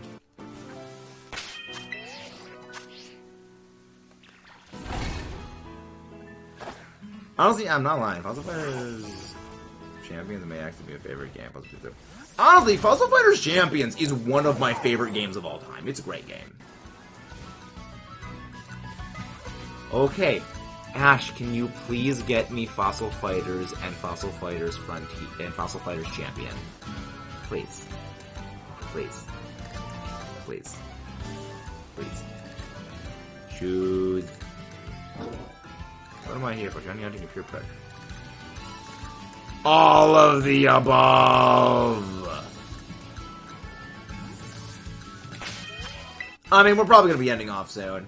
Typical Alan moment right here. Hello there, definitely not Alan. How you doing? Welcome in. How does the treatment of the Shoe 2 go?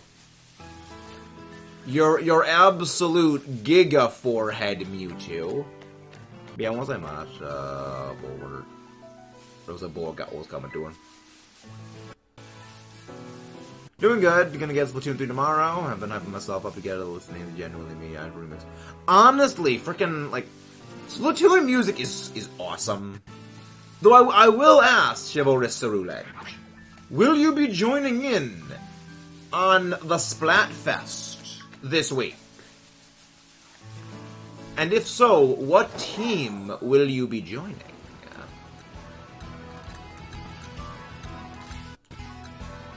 True, we just chilling in Shield doesn't get permission to go to Scarlet. Its Paldea passport has not come through yet.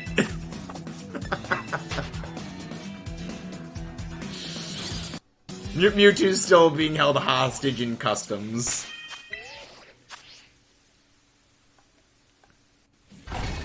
Why does it take so long for those things to come through? I don't get why it takes so long for them to come through. Hey, Meta, if you could have an avatar bending helmet, Earth. Zero hesitation, Earth bending.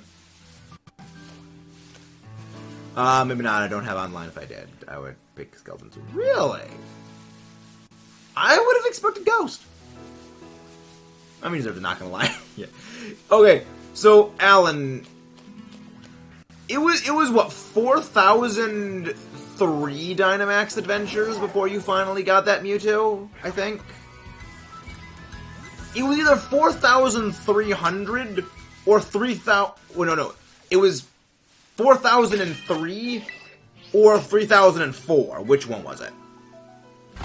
Gonna Dio sing the rice edit? No. 4,003, that's what it was.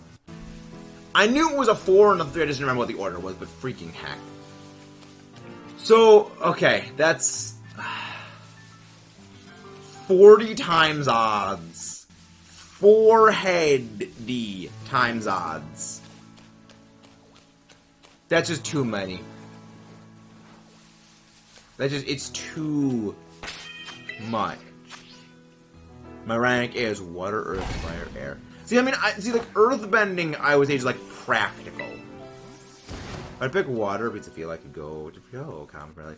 I mean, for me, it's more like the practicalities of you can make stuff with the rocks.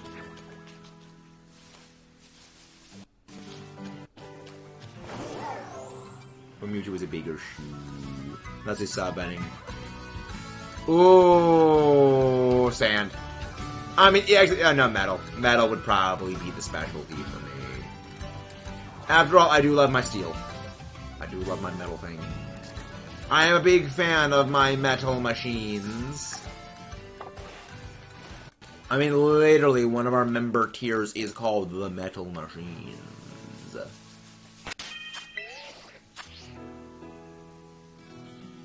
I mean, I'm not denying I'm a 4-head Ash. But so are you. I mean, after all, you're the queen 4-head. You're the 4-head queen. Save the Nummel! Waddle, waddle, waddle, waddle, waddle, waddle, waddle.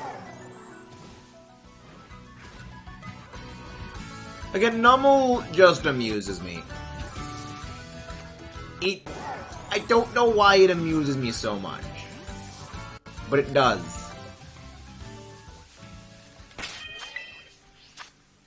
Takes one to know one exactly. Forehead. That'd be very cool. Lava. It actually is lava. Because, like, it's lava if it's above ground. It's magma if it's below ground. The only thing about lava bending from Legend of Korra that bothers me is when the guy makes the lava, and then that lava causes, like, the rest of the rock to start melting. As a trained geologist, that is not how lava works. That's not how lava, and that's not how heat flow works.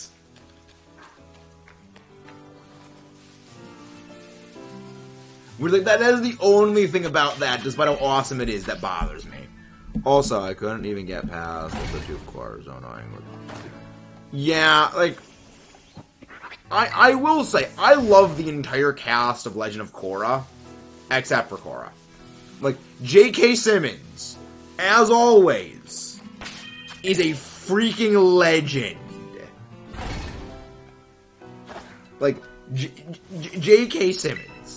Man, just top tier. I will not lie. The fact that J.K. Simmons was in that series is literally the reason I kept watching. The DS game, I can remember, was $50, by the way. Interesting. Well, just let me know which one it actually was.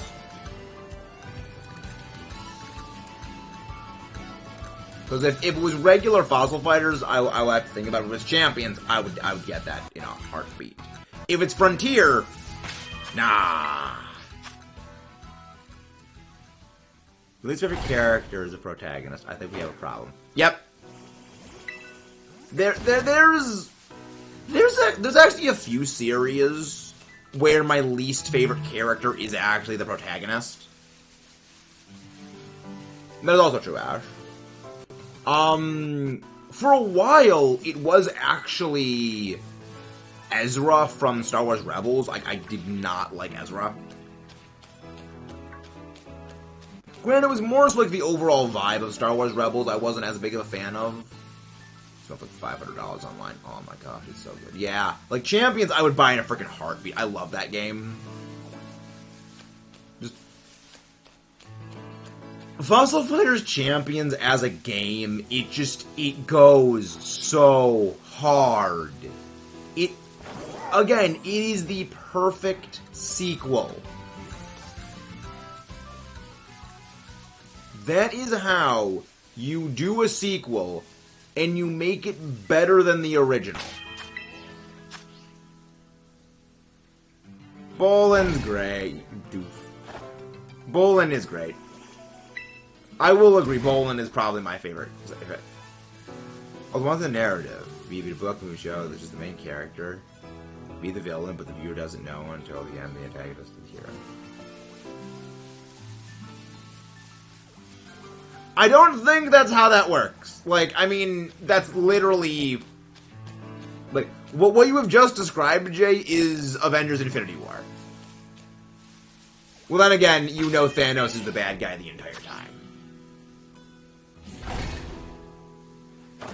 The heroes are the antagonists in that.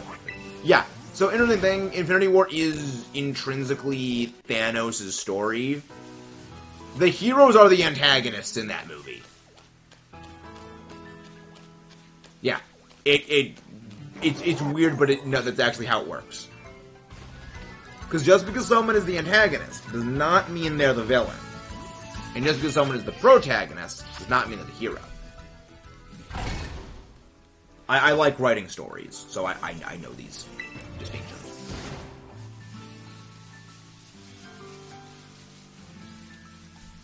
It's fascinating. Where's the Nummel? Yeah, no, it is. Narratively, the story is Thanos' story. Thanos is the protagonist of Infinity War. Cause yeah, like the. Hey Jade, how you doing? You're coming at the perfect time. Agree with your Vero Hill and point completely. Nice. Timing, as always, Jade, is perfect. Your timing is impeccable. But how are you doing, Jade? I'm in a JoJo's mood. Well, good luck with that, Ash. Well, good luck with that. Let me get some water. But we are going to be ending off soon. It's a baseball. Baseball makes you feel good. What? You mean like watching a game? Or like you are playing baseball? Ash, I'm not a fan of Deerling. What's your favorite video game? Actually, I don't know. Oh. Hard call for favorite video game. Like, there's a part of me that wants to say Black Ops 3. Like, it's kind of a two-way tie. With Black Ops 3 and Scarlet Violet. For very, very, very different reasons. Donate 110 to the old guy who lost a Pidge. It's such a shame the boomer lost. I wanted the pleasure of ending Sly's entire existence myself.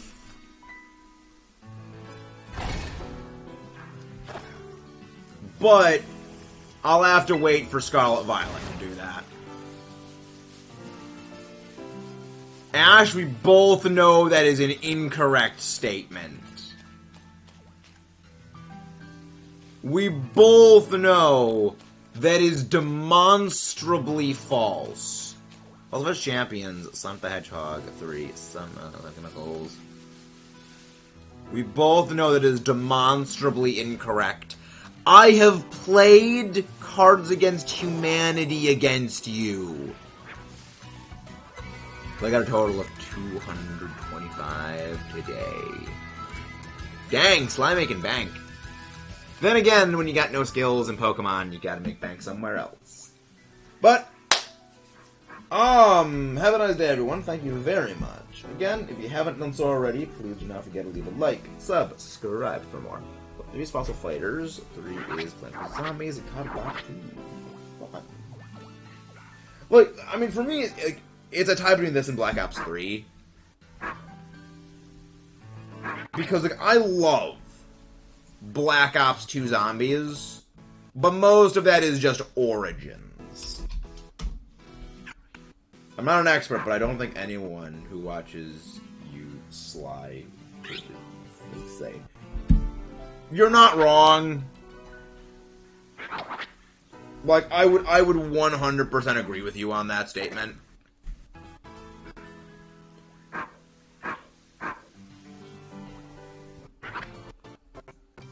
Alright, let's go find someone to raid.